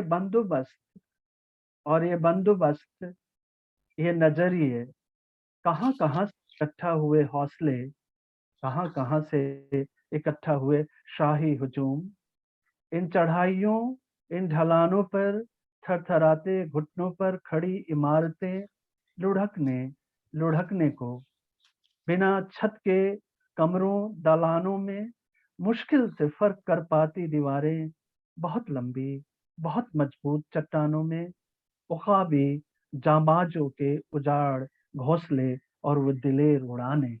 So I can see that, the strong core of Kunwar Narain here. So over to you. So this is actually a good example of what I was talking about in the first in the first point that you raised about how I approach translation. And although that self and other aspect is there, the I moves in this poem as well. This is a much better example of how this poem is, firstly, it weaves in time and history, which are huge themes in Kunwar Narain. So it weaves in time and history in a very unusual way. It keeps oscillating between the past and the present, and between the I and between the protagonists of the poem. But at the same time, from the translation perspective, this poem had a very strong rhythm for me, which was embedded in the atmosphere that it creates. So when I spoke of the semantic dominant or the central intent or element of the poem, in this poem, my task was to capture that rhythm, which was embedded in its atmosphere more than, and this is not a metrical structure here. It's not, there's no rhymes in this poem, there's no metrical structure, but it has a very strong sense of rhythm. So that was my task here. An evening in Golconda. And these orchestrations, these points of view, brave hearts gathered here from so many places, spectators of royalty from so many places, on these ascents, these difficult slopes, monuments standing on tremulous knees about to tumble down, walls that barely tell, roofless rooms from courtyards, on very long, very strong crags, the derelict abodes of daredevils and undaunted falcon flights. With what craft shall we arrange these dissonant lines so that bravo may echo in words fluttering like flags, so that these desolations may look less desolate? Right here, where I've sat down tired, a royal prisoner had once resolved that these etchings scratched out on new rocks shall persist. These prayers, the proof of his innocence, he shall return to hear the verdict on these appeals. If we dig around somewhere here, we may find some date engraved on an amulet, when a fortunate king was born, when a king grew bigger than his kingdom, when a king set out to conquer the world, when a king lost to himself and his own, when a proud dynasty kept its head high against the enveloping darkness, when Abul Hassan put around the neck of Azam Shah, an entire empire sunk in the rubble of deceit, when a royal necklace of pearls went from the, like a royal necklace of pearls, went from this regal mortuary, bathed and cleansed, a royal procession came out for the last time. Let me sleep now, you voices of the near. Wake up in me, you silences of the far. Someone is still breathing in my lungs. Fists grip these guns and daggers, these waistbands, shadows, hang like bats in nooks and clefts. Moss creeps up and forths like monitor lizards. Bloody hands take off masks from faces of conspiracy. A cold evening descends on the merciful valley of death. Must return home before dark. He who drives a taxi knows better, the needs of tourists better. He shows them the ruins and takes them back each day. He who is indifferent to tourists and ruins, for him time is the time that passes at the rapid pace of a meter. Far more onerous than the battles of the ancestors of taxi driver Rehmat Ali Shah or guide Matsiraj is the struggle of the two with today, the resolve to stay undefeated. Removed from the histories of battles and igniting explosives, there is also a third history of reconciliations between the beatings of Rehmat Ali Shah and the mastics of Matsiraj. Beautiful, beautiful. Beautiful, beautiful. Wonderfully. Thanks. Very. Apurva, I think we are entering into the world, the musical world, of Kunwar Narain. So would you like to come? He was known for his grasp of classical music, classical Indian music, and I'm told that your house in Lucknow was also, known for the Mahfil. In the great classical musicians, vocalists would always be in your house all the time. So would you like to comment on or read a poem that relates to his world of music and also the world cinema. He was known for his expertise and his relationship to the world cinema.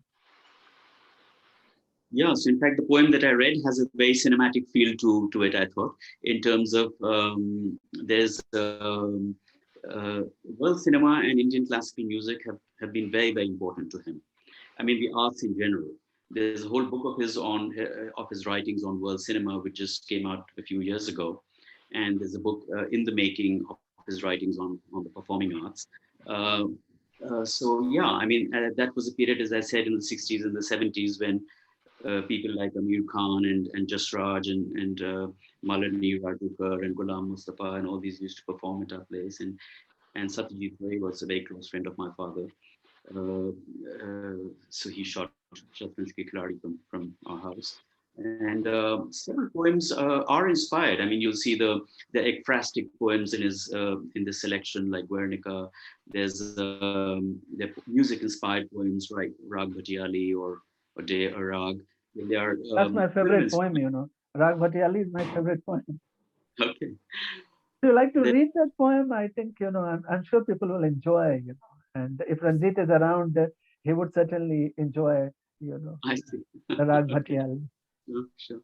And then there are, cinema-inspired poems like the one that I read in the beginning, Post-Mortem of a Phoenix. I was very, very surprised to hear from my father that the film Easy Rider had inspired that poem in some sense.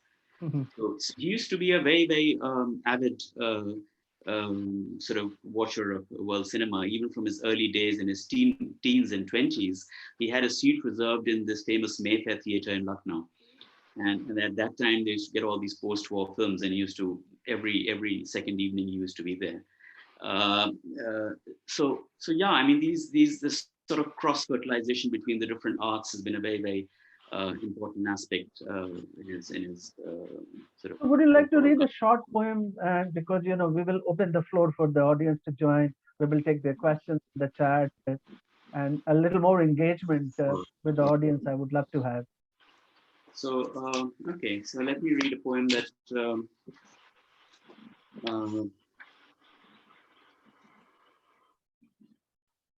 okay, now this poem, yeah, it doesn't have anything directly to do with cinema or music, but it's a poem which has this element of weaving in diverse kind of themes, which I find very interesting in Kunwar Narain. So in this particular poem, nature and love are being kind of woven together. It's a poem called Marisha. Such a bodiless beauty that one form couldn't contain it. She returns again and again to different bodies in disparate places, distinct times. Sometimes Helen, sometimes Cleopatra, sometimes Carmen. Do not chase me, says Marusha. Wait for me. I will come to your life on my own. Desultory, like the fleeting winds of dawn. Momentary, like gleaming dewdrops on flowers. I am a poet's dream beyond touch. Sages saw me for the first time in a Rigvedic forest, so soulful, so seraphic, that there wasn't even any body at all. Wow, so beautiful. A Rigvedic forest, lovely.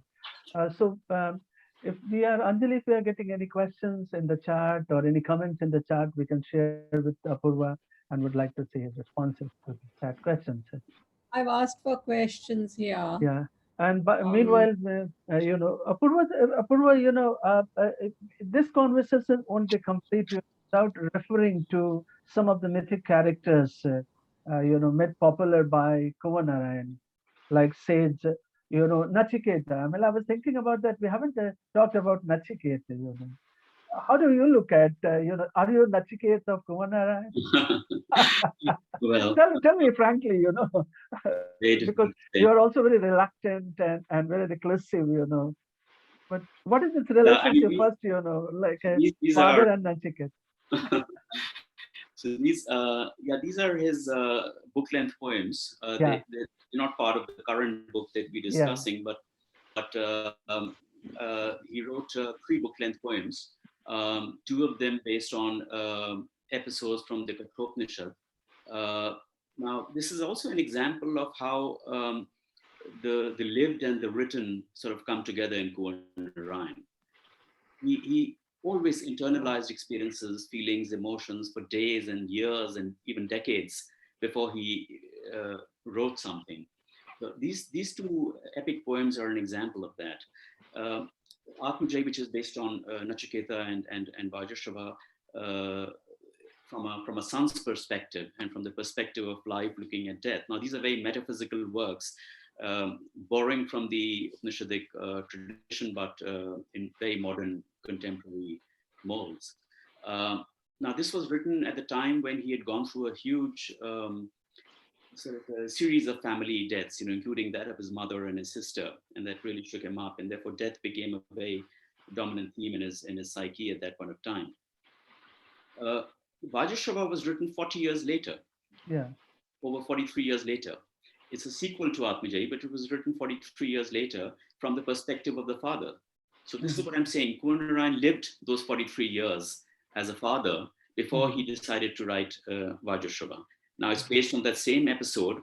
It's based on the same Kathopanishad episode, but it's a totally different work and from a totally different perspective. Again, a metaphysical work, again, a dialogue between life and death, but a very different work. So Apurva, would you like to read a short poem here? We have still a couple of minutes to go. So I would love to see a metaphysical, because you repeatedly refer to metaphysical, and for me, it sounds like, a transcendental poems, coming from a Rigvedic background, Upanishadic background. Kunwar Narain self. Yeah. That's not part of this current book. No, not the current, but any metaphysical, example of his metaphysical poetry or poems in this collection, Witness of Remembrance. Any short poem? All poems have an element of element, yeah, that's true. Physics in them. I don't know. Your favorite,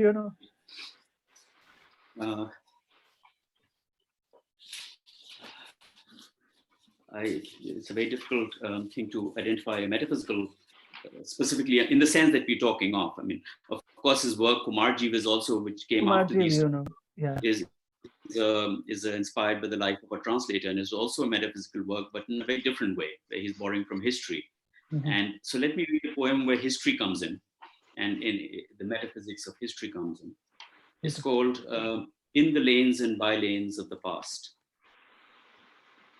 Far away from splendorous palaces, in the lanes and by-lanes of history, still wanders a wayward whim. That maybe somewhere here, even today, live Ghalid and Mir, maybe the half-clad fakir, standing mid-bazaar with a staff in hand, could be Kabir. Maybe on a river bank, away from mighty Sikri, could be the humble abode of a Sur or Tulsi. Above soaring skyscrapers and gleaming done-up cities, a regiment of troops suddenly flies past like an aircraft.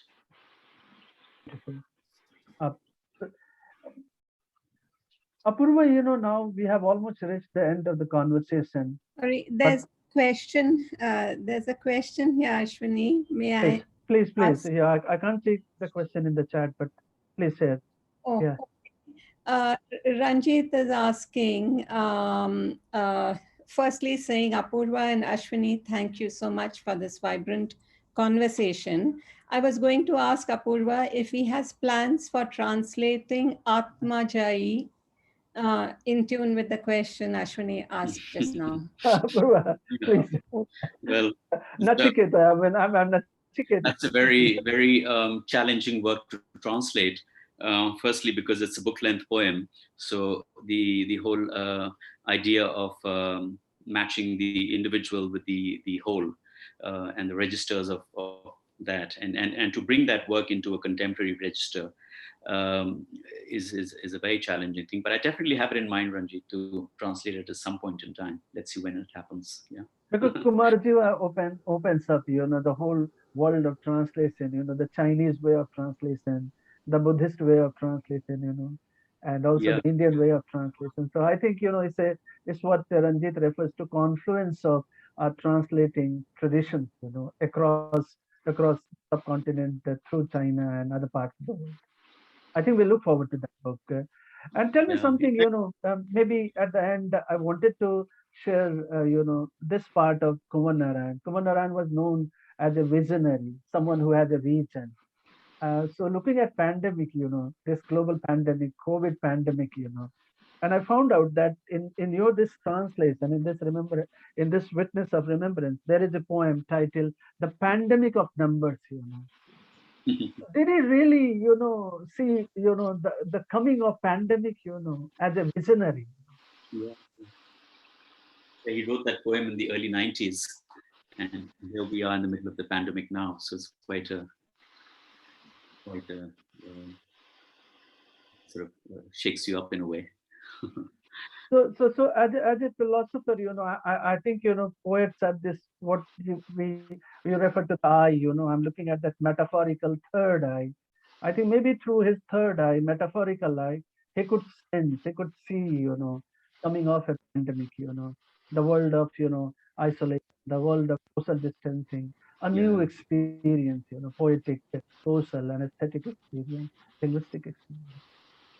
So on this note, there's one called Padmarekha Dhankar who wanted to ask a question. I've allowed her to please. talk. I don't know if she will. So Padmarekha, would you like to ask your question?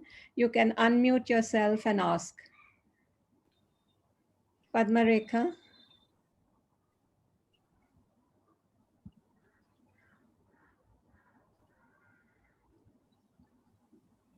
Padmarekha, can you hear us? Or you post your question, we will take your question. Okay, perhaps she just raised her hand and didn't want to ask. That's okay. So we could perhaps wait a second. Before we conclude, I guess I want to hear from Apurva. At least something about ragas. Apurva, would you like to read that poem, Rag Bhatiyali? Yeah, Ashwini's been pestering me to read that. yeah. I'm really. Which.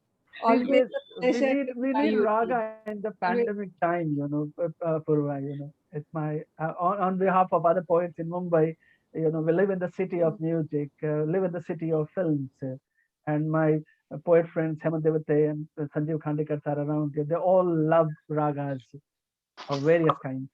Yeah. But it's Raga Bhatiyali. Yeah. It's a very small poem. So in Baul music, there is a raga called Bhatiyali.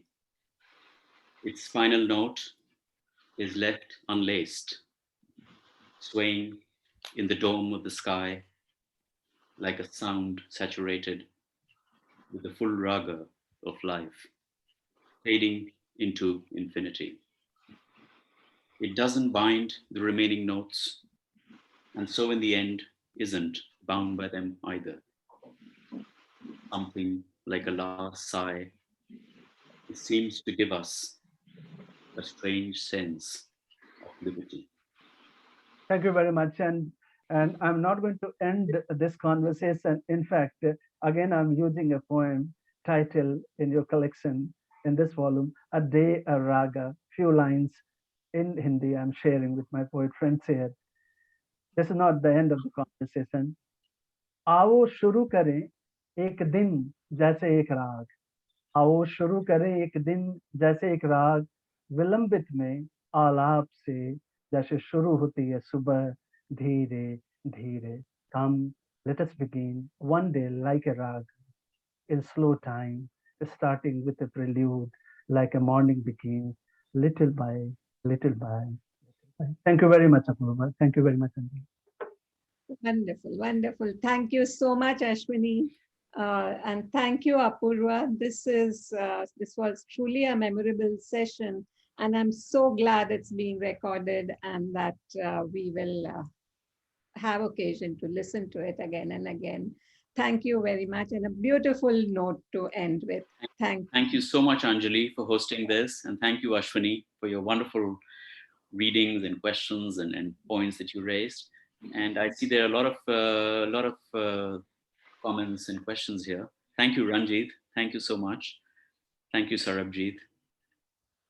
A lot of people there. Well, thanks everyone. Thanks so much. Thank you, and looking forward to having you again with us, Apurva. And Thank all the best and much success to this truly beautiful book. Thank you. Thank you. Thank you, Anjali. Goodbye.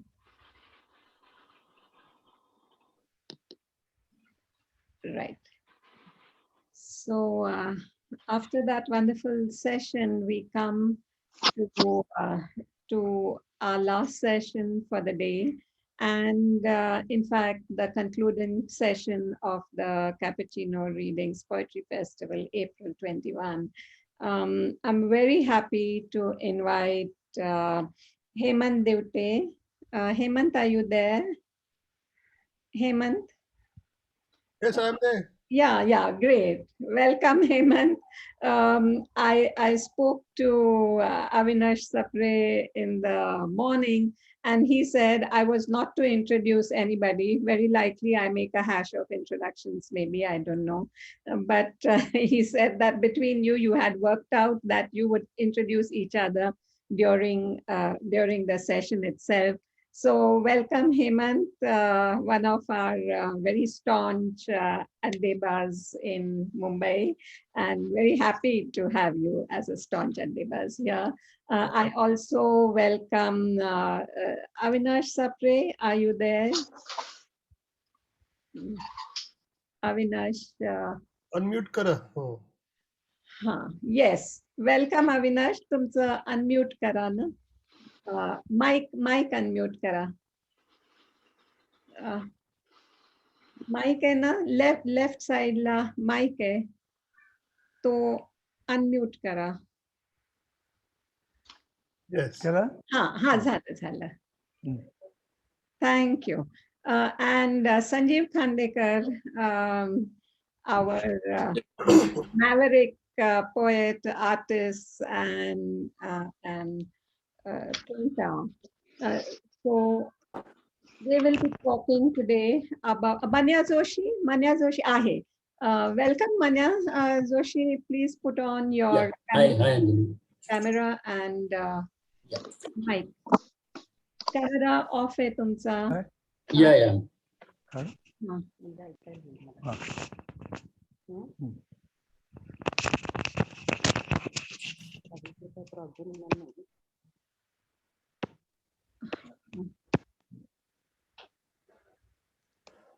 Please give us a moment while we set up. Hemant, Manya Joshi is joining us. Audio has connected now. Hello. Video on kara. Yeah, thanks.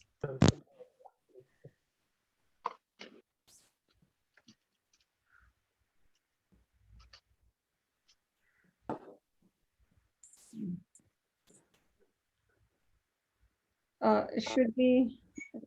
Yeah, I guess you can start. I'm just trying it. Yeah, Sanjeev will take over from here. Okay. Sanjeev, to surwat kar. Manya Joshi will join us. Yeah. Okay. शेवटचं session cappuccino अड्डाचं आणि this is going to be in Marathi. बरोबर ना? बरोबर आहे. अगदी. आणि आज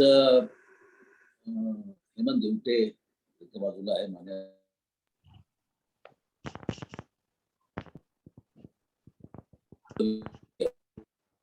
नेटवर्क कालीन कविते. अविनाश सप्रे हे माझे सर होते लंडन कॉलेजमध्ये सांगलीमध्ये. आणि ज्या काही लोकांचं ऋण माझ्या आयुष्यामध्ये कायमी मानण्यात आलेलो आहे, अविनाश सप्रे त्याचं माझ्या आयुष्यात भलतीकडेच गेलो असतो असं मला वाटतं. तर ते आज साहित्य, मराठी साहित्य, हिंदी साहित्य दोन्ही आणि प्रचंड व्यासन, वाचन, विचार आणि सातत्याने मराठी साहित्यातल्या विविध चळवळींच्या बरोबर राहून त्यांनी नवलेखकांच्या बरोबर सातत्याने बोलून त्यांच्याशी संवाद साधून एक वेगळं स्वतः स्थान निर्माण केलं. आणि मराठीमध्ये विशेषतः उत्तर आधुनिक इंग्रजी वाङ्मयाचा आणि उत्तर आधुनिक इंग्रजी टीका लेखनाचा देखील, आणि त्याचबरोबर दुसऱ्या बाजूला जे काही अस्सल मराठी आहे त्या मराठीच्या संदर्भामध्ये ज्यांनी ज्यांनी काम केलं ते सुबंध प्रवाह, असे दोन्ही प्रवाहाचा सातत्याने एक वेगळा दृष्टिकोन मांडण्याचा प्रयत्न सप्रेने केलेला आहे. हेमंत बद्दल काही मी आता बोलत नाही, नंतर पुढे बोलू. मन्याबद्दलही आता बोलणार नाही, पुढे बोलू. आज या सत्रामध्ये कवितेविषयी बोलायचं असं मला सांगण्यात आलं आणि मराठी कवितेविषयी बोलायचं. दुसरा यातला भाग असा आहे की आपण जेव्हा कवितेविषयी बोलतो तेव्हा अर्थातच समकालीन कविता हा डोळ्यासमोर भाग असतो. आणि कंटेम्पररी म्हणजे व्हॉट इज कंटेम्पररी हा प्रश्न सातत्याने आपल्या सगळ्यांनाच पडलेला आहे. म्हणजे मलाही पडलेला आहे, माझ्या आजूबाजूच्या येणाऱ्या लोकांना पडलेला आहे, मित्रांना पडलेला आहे की what is contemporary, who is contemporary. हा मोठा गमतीशीर प्रश्न आहे. आपल्या प्रत्येकाला असं वाटत असतं की आपण कंटेम्पररी आहोत, पण आपण कंटेम्पररी असतो का, असल्यास केव्हा असतो केव्हा नसतो, हा फार गमतीशीर भाग आहे. लेखक म्हणून, आर्टिस्ट म्हणून, म्हणजे एक दृश्यकलेचा कलाकार म्हणून देखील, एक कवी म्हणून, एक लेखक म्हणून मला सातत्याने हा पडलेला प्रश्न की वेन आय एम कंटेम्पररी आणि वाय आय एम कंटेम्पररी. या दोन्ही गोष्टींविषयी आज थोडीशी चर्चा व्हावी. अविनाश साप्रेंनी त्याविषयी पण बोलावं पुढे त्यांच्या बोलताना, हे मला वाटतं. कारण असं असतं की आपण म्हणतो समकालीन, हा माझा समकालीन, तो केवळ माझ्या बरोबर जन्माला आलाय, माझ्या आजूबाजूला राहतो, माझ्या बरोबर दिसतो म्हणून तो माझा कंटेम्पररी असं वाटत, असं होत नाही. म्हणून अनेक वेळा मला असं जाणवतं, हेमंतलाही जाणवतं, आम्ही दोघे बोलताना अनेक वेळा ते बोललेलो आहोत की फार कमी लोक आपल्या आजूबाजूला त्यांची पण सहज हात ठेवायचा, फारच कमी, म्हणजे अक्षरशः हाताच्या बोटावर मोजावे असे. काही वेळा असं स्वतःलाच वाटतं की अरे आपण कंटेम्पररी आहोत का आपण नाही.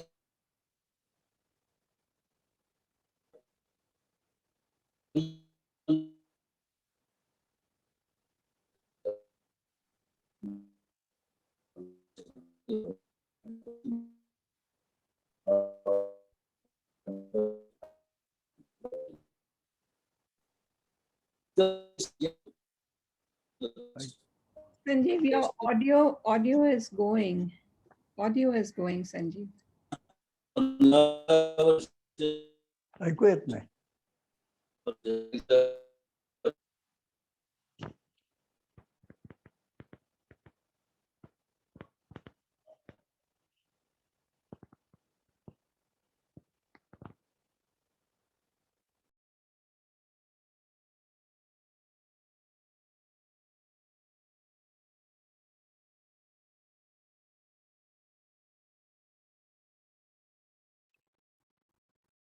Hello Sanjeev, network problem.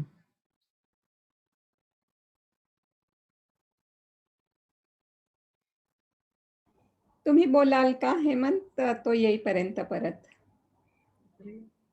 नाही तर मग नाही, मला बोलायला हरकत नाही, पण तो काहीतरी मुद्दे मांडत नाही. होता. आता मी आलोय परत, त्यामुळे प्रॉब्लेम मध्ये मध्ये इकडे इंटरनेट जातंय. कंटेम्पररी अशीच प्रॉब्लेम असतो, म्हणजे कंटेम्पररी आपण काहीतरी असतो आणि मध्येच नसतो. तर हा मोठा भाग असतो. तर तो समान धर्म, म्हणजे आपण कधी पूर्वीपासून समान धर्माच्या शोधात, हा काही नवीन साहित्याच्या दृष्टीने भाग नाही, कायम सातत्याने आलेला प्रश्न. समान धर्म पण मिळत नाही अनेक वेळा, समकालीन मिळत नाही अनेक वेळा, आणि विशेषतः अलीकडच्या काळामध्ये हा प्रश्न फारच अधिकपणे जाणवायला लागला. दुसऱ्या बाजूला आपल्याला 21सावं शतक, म्हणजे सगळं 21सावं शतक म्हटल्यानंतर अनेक गोष्टी डोळ्यासमोर तडतड निघून जातात. म्हणजे ग्लोबलायझेशन असेल, सोव्हिएट रशियाचा पाडाव असेल, यंग असेल, तर अनेक गोष्टी, टेक्नॉलॉजी असेल, इन्फॉर्मेशन टेक्नॉलॉजी असेल, त्याच्यानंतर इंटरनेट असेल, अशा अनेक गोष्टी आपल्या डोळ्यासमोर जातात. आणि या 21व्या शतकाच्या संदर्भामध्ये 21व्या शतकाच्या संदर्भामधली कविता आहे, 21व्या शतकाच्या संदर्भामधलं लेखन, 21व्या शतकाच्या संदर्भामधली कलाकृती अशी कोणती आणि कशी मानायची, हाही मोठा मोठा प्रश्न आहे. कारण अनेक वेळा मला हेही जाणवतं की आपल्या बरोबरीने आजूबाजूला जे अनेक जण लिहित आहेत किंवा काम करतायत, जे समकालीन आहेत, ते अनेक वेळा समकालीन जरी असले तरी देखील ते 21व्या शतकामध्ये अनेक वेळा नसतातच, किंवा 21व्या शतकात जरी असले प्रत्यक्षामध्ये तरी अनेक वेळा त्यांचं लिहिणं, वागणं, बोलणं, कलाकृतीचं पाहणं हे सगळं कुठल्या तरी 19व्या शतकातलं, 20व्या शतकातलं, 18व्या शतकातलं असं असतं. त्यामुळे या आत्ताच्या काळामध्ये अशी अनेक काळाची गडबड झालेली आपल्याला दिसते. त्यामुळे कविता विशेषतः जी अतिशय तरल अशी असं मीडियम आहे, ती तपासताना, ती वाचताना, ती ऐकताना आपण कोणत्या शतकातलं काय ऐकतोय याचा एक मोठा मोठा प्रश्न निर्माण होतो. तर त्याविषयी देखील आज या संबंध चर्चासत्रामध्ये आपण चर्चा करावी असा एक माझ्या डोळ्यासमोर भाग आहे. शेवटचा भाग म्हणजे भाषा. मी काही फार अन्य भाषेतलं वाचलं अशातला भाग नाही. थोडंसं मी काहीतरी मल्याळम मध्ये ट्रान्सलेशन झालेलं वाचलं असेल, हिंदी वाचलं असेल, आणि काही थोड्याफार ट्रान्सलेटेड पोएम्स वाचले असतील. पण मला सातत्याने असं वाटतं की मराठीमध्ये जे प्रयोग झाले 60 नंतर, 70 नंतर, 80 नंतर आणि विशेषतः आता 90 नंतर, ते प्रयोग खरोखरच वेगळे आहेत. ते प्रयोग खूपच समकालाशी जोडलेले असे आहेत. आणि ते अन्य भाषांच्या मध्ये जे लेखन होत आहे, अन्य भाषांमध्ये ज्या प्रकारची प्रतिमा तयार होतीये किंवा अनुभवाचं प्रोसेसिंग होऊन त्याचं इमेज मध्ये रूपांतर जे होत आहे, त्याच्यामध्ये मराठीमध्ये जे केलेले जे प्रयोग आहेत ते प्रयोग निश्चितपणे मला अतिशय महत्वाचं वाटतं. किंबहुना अनेक वेळा आता आपल्याकडे काय झालं अलीकडे की आपण आपली मातृभाषा एक असते, परंतु बरेच लोक लिहितात इंग्रजीमध्ये. ही जी इंग्रजीमध्ये लिहिलेली भारतीय कविता आहे, त्या कवितेविषयी मला अनेक वेळा प्रश्न पडतात मनामध्ये की ही कविता मला कधी, एक तर मला फार त्यातलं कळतं अशातलाही भाग नाही, परंतु अनेक वेळा ही कविता मला फार लांबची वाटते. त्या कवितेतले विषय लांबचे वाटतात. ती कविता माझ्या आजूबाजूला घडताना, जगताना मला दिसत नाही. कवितेचं आणि कवीची गंमत अशी आहे की तिचं लोकेशन जे आहे ते आपल्याला दिसायला लागतं. कवी आणि कविता आपल्या आजूबाजूला कुठेतरी मिळायला लागते. आणि अनेक वेळा असं होतं की आपण एक कविता वाचतो, ती एक 4-5 दिवसांनी, मला तर असं नेहमी होतं की जवळपास 4-5 दिवसांनी मला ती कविता कळायला लागते, ती दिसायला लागते. मग ती कुठेतरी आजूबाजूला दिसते, कधी वरती दिसते, कधी खालती दिसते, कधी बागेत दिसते, कधी आणि कुठे दिसते. आणि मग त्या कवितेबरोबर हळूहळू कुणाची असू, हेमंतची असू दे, मन्याची असू दे, सलील वाघची असू दे, अनेक अशा आजूबाजूच्या मित्रमैत्रिणींच्या कविता असू दे, त्या सगळ्या कविता मला अशा कुठेतरी हळूहळू दिसायला लागतात. मग हळूहळू त्यांच्याबरोबर मैत्री करत करत करत त्या कवितेकडे माझा प्रवास सुरू होतो. आणि मग ती भेटायला लागते, आणि जर ती भेटली की मग ती माझ्याशी बोलायला लागते. असा साधारणपणे माझा कवितेच्या संदर्भामधला दुसऱ्यांची कविता जी आहे ती वाचताना होतं. परंतु इंग्रजीमध्ये ज्या लिहिलेल्या कविता आहेत त्याच्या बाबतीत मला अनेक वेळा ती कविता दिसतच नाही आजूबाजूला, कारण ती माझ्या आयुष्यातच नसते असं मला काही वेळा वाटतं. त्याचे अनेक, काही वेळा शब्दांचे प्रश्न असतील, भाषेचा माझा प्रॉब्लेम असेल, असा सगळा जरी भाग विचारात घेतला तरी देखील मला हा एक प्रश्न नेहमी सातत्याने अलीकडे पडतो की आपण कोणत्या भाषेत काय लिहितो याच्या संदर्भात विचार व्हायला पाहिजे. आणि तर शेवटचा भाग म्हणजे की कविता ही खरोखर महत्वाची आहे का? हा प्रश्न काही नवीन नाहीये. गेले अनेक वर्ष, अनेक वेळा या प्रश्नाविषयी लिहिलं गेलंय, बोललं गेलंय. त्याचं एक पुस्तक होतं, डज पोएट्री मॅटर, पराणीचं. त्याच्यामध्ये अर्थातच कवितेच्या बाजूने बरंच लिहिलं गेलं. परंतु ज्यावेळी आपण आजकाल इंटरनेट उघडतो, पाहतो, बघतो, त्यावेळी होतं असं की आपल्याला फार मोठ्या प्रमाणावरती असं दिसतं की सगळीकडे फार प्रचंड प्रमाणात कविता लिहिली गेली आहे. कवितांची जी मासिकं जी पाहिली, अलीकडे एक मी एक अंक पाहिलं तर 700-800 पानाचा कवितांचा जागतिक अंक होता, जागतिक कवितांचा. इतक्या हजारो कविता आजूबाजूला लिहिल्या जातात, हजारो पुस्तकं प्रसिद्ध होत असतात, इंटरनेटवरती होत असतात, फेसबुकवरती कवितांचा मारा होत असतो, असं सगळीकडे असतं. आणि तरी देखील एका बाजूला आपण असं म्हणू असतो, कविता वाचणारा, कविता लिहिणारा वर्ग फार लहान आहे. प्रत्यक्षात मला तो जाणवत नाही. मग कविता कोणती जी सगळीच लिहिली जाते त्याला कविता म्हणायचं? कवी कोणता?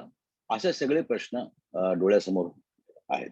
आणि या प्रश्नांविषयी थोडीफार, या सगळ्याच प्रश्नांची उत्तरं काही आता 1 तासाच्या आपल्या चर्चेमधून मिळतील अशातला भाग नाही. परंतु मी जस्ट हे प्रश्न ओपन करून ठेवलेत. म्हणजे ज्यावेळी सप्रे बोलतील, हेमंत बोलेल, मन्या बोलेल, त्यावेळी या प्रश्नांच्या विषयी त्यांनी बोलावं अशी माझी अपेक्षा आहे. सुरुवातीला आम्ही आता असं करणार आहोत की या चर्चेकडे जाण्याच्या पूर्वी आम्ही एक आमच्यामध्ये असं ठरवून घेतलं की एक कार्यक्रमाची रूपरेषा म्हणून की सुरुवातीला एक हेमंत आणि मान्याने त्यांच्या कविता वाचायच्या आणि त्याच्यानंतर अविनाश सप्रेनी नव्वदोत्तरी कविते संदर्भामध्ये एक छोटस त्यांचं जे आकलन आहे, त्यांचा जो पर्स्पेक्टिव्ह आहे तो त्यांनी मांडायचा. आणि त्यानंतर पुन्हा आम्ही सगळेजण चर्चेकडे वळणार आहोत. हेमंत दिवटेला मी प्रथम हेमंतला सांगणार एक त्याची कविता त्यांनी वाचावी. त्याचं हे जे पुस्तक आहे अलीकडचं पॅरानोया, फक्त त्या पुस्तकापुरतंच नव्हे, बाकीच्या पण त्यांनी कविता वाचाव्यात.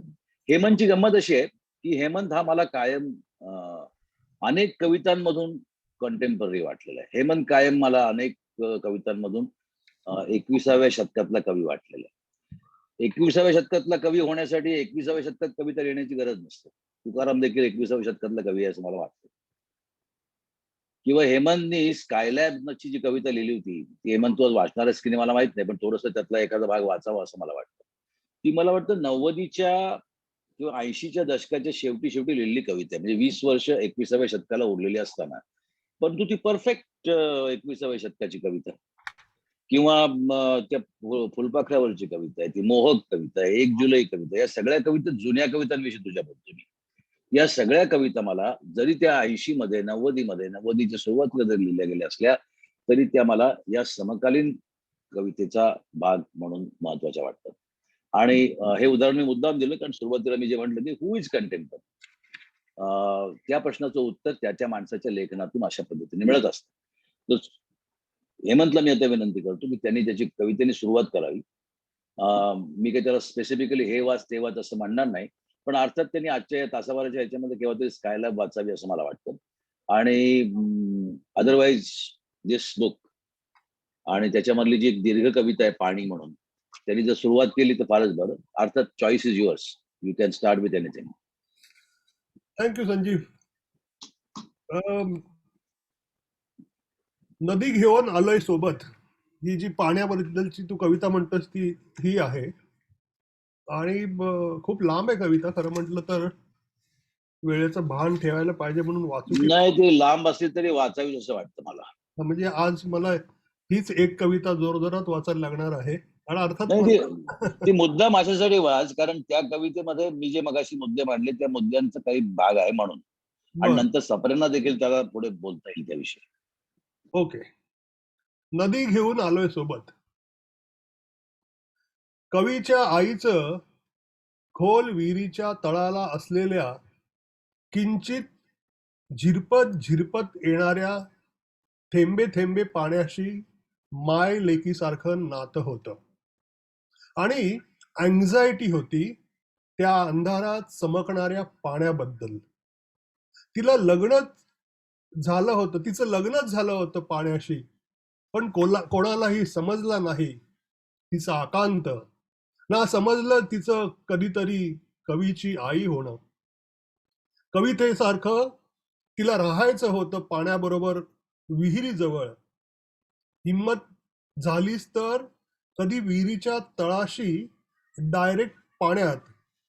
नाही जमलं तर राहायचं होतं अनाथ, पण आजूबाजूच्या लोकांनी लावून दिलं तिचं लग्न आणि मोकळा झाला तिचा न ठरलेला ना ठरवलेला कवीची आई होण्याचा रस्ता.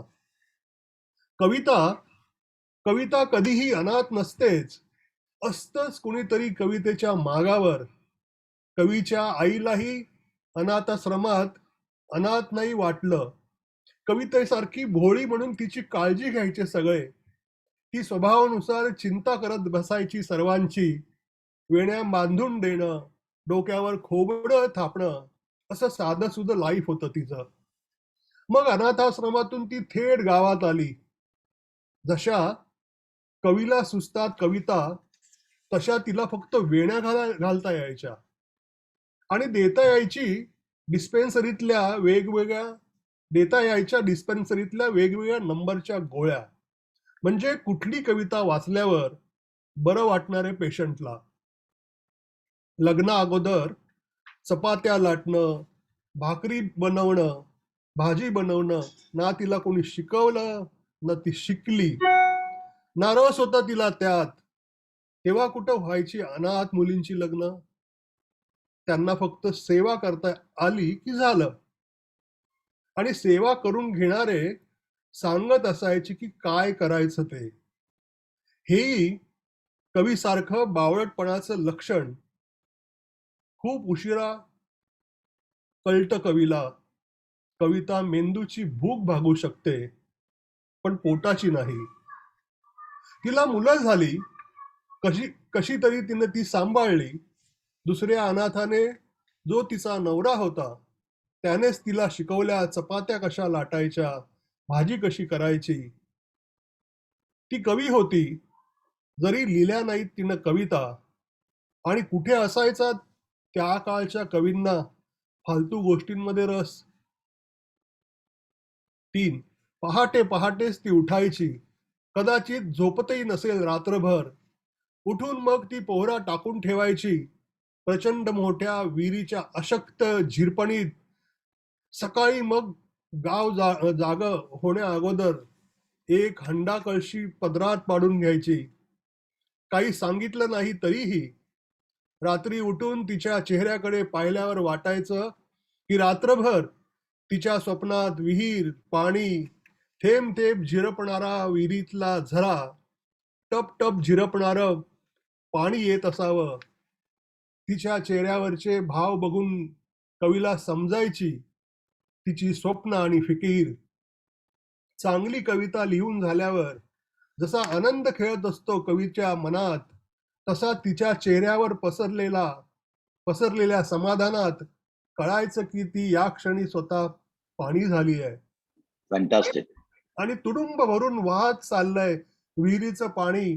खळखळत तिच्या स्वप्नातल्या विहिरीची खळखळत वाहणारी नदी होतानाचा आनंद तिच्या अंगावर खेळत असायचा. तिला झोपेत बरायची सवय आणि मला दचकून उठण्याची. जशी माझी तिच्याशी नाळ अजून जुळलेलीच आहे जणू. तिच्याकडून तर लाभलाय मला सतत इमॅजिनेशन मध्ये जगण्याचा स्वभाव. काय मेंटल डिसॅबिलिटीज आणि दिवसाढवळ्या मुंगेरी लालके हसीन सपने.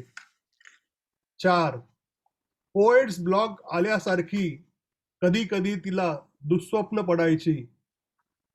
आजपासून विहिरीला पाझरच फुटणार नाहीये, पाणीच नाही मिळणार आहे आम्हाला. मग ती घाबरून उठायची. दरदरून फुटलेला असायचा तिला घाम. त्याच अवस्थेत ती विहिरीवर जायची. रात्रीच जमेल तेवढं पाणी आणायची. सगळ्या बादल्या, पातेली, ग्लास, वाट्या, गडू, ताटल्या, परात आणि रिकामी सगळी उरली सुरली भांडी भरून टाकायची. मग हळूहळू लहान मुलीसारखी निरागस झोपी जायची. अशा वेळी तिला अडवलं तर ती राक्षसासारखे रागावून डोळे वटारून अशी पाहायची की आपल्याला बदलणार आहे ती कुठल्याही क्षणी. पाणी, नवरा, मुलं आणि पाण्यानं भरलेली भांडी एवढाच तिचा संसार आणि ते जग. हळूहळू तिला पाण्याचे भासवायला लागले. रात्री अपरात्री ती विहिरीवर जायला लागली. परत घरातली सगळी भांडी भरून ठेवायची. सगळ्यांची झोप मोड करायची. झोपेत सगळ्यांनी दिलेल्या शिव्या खायची.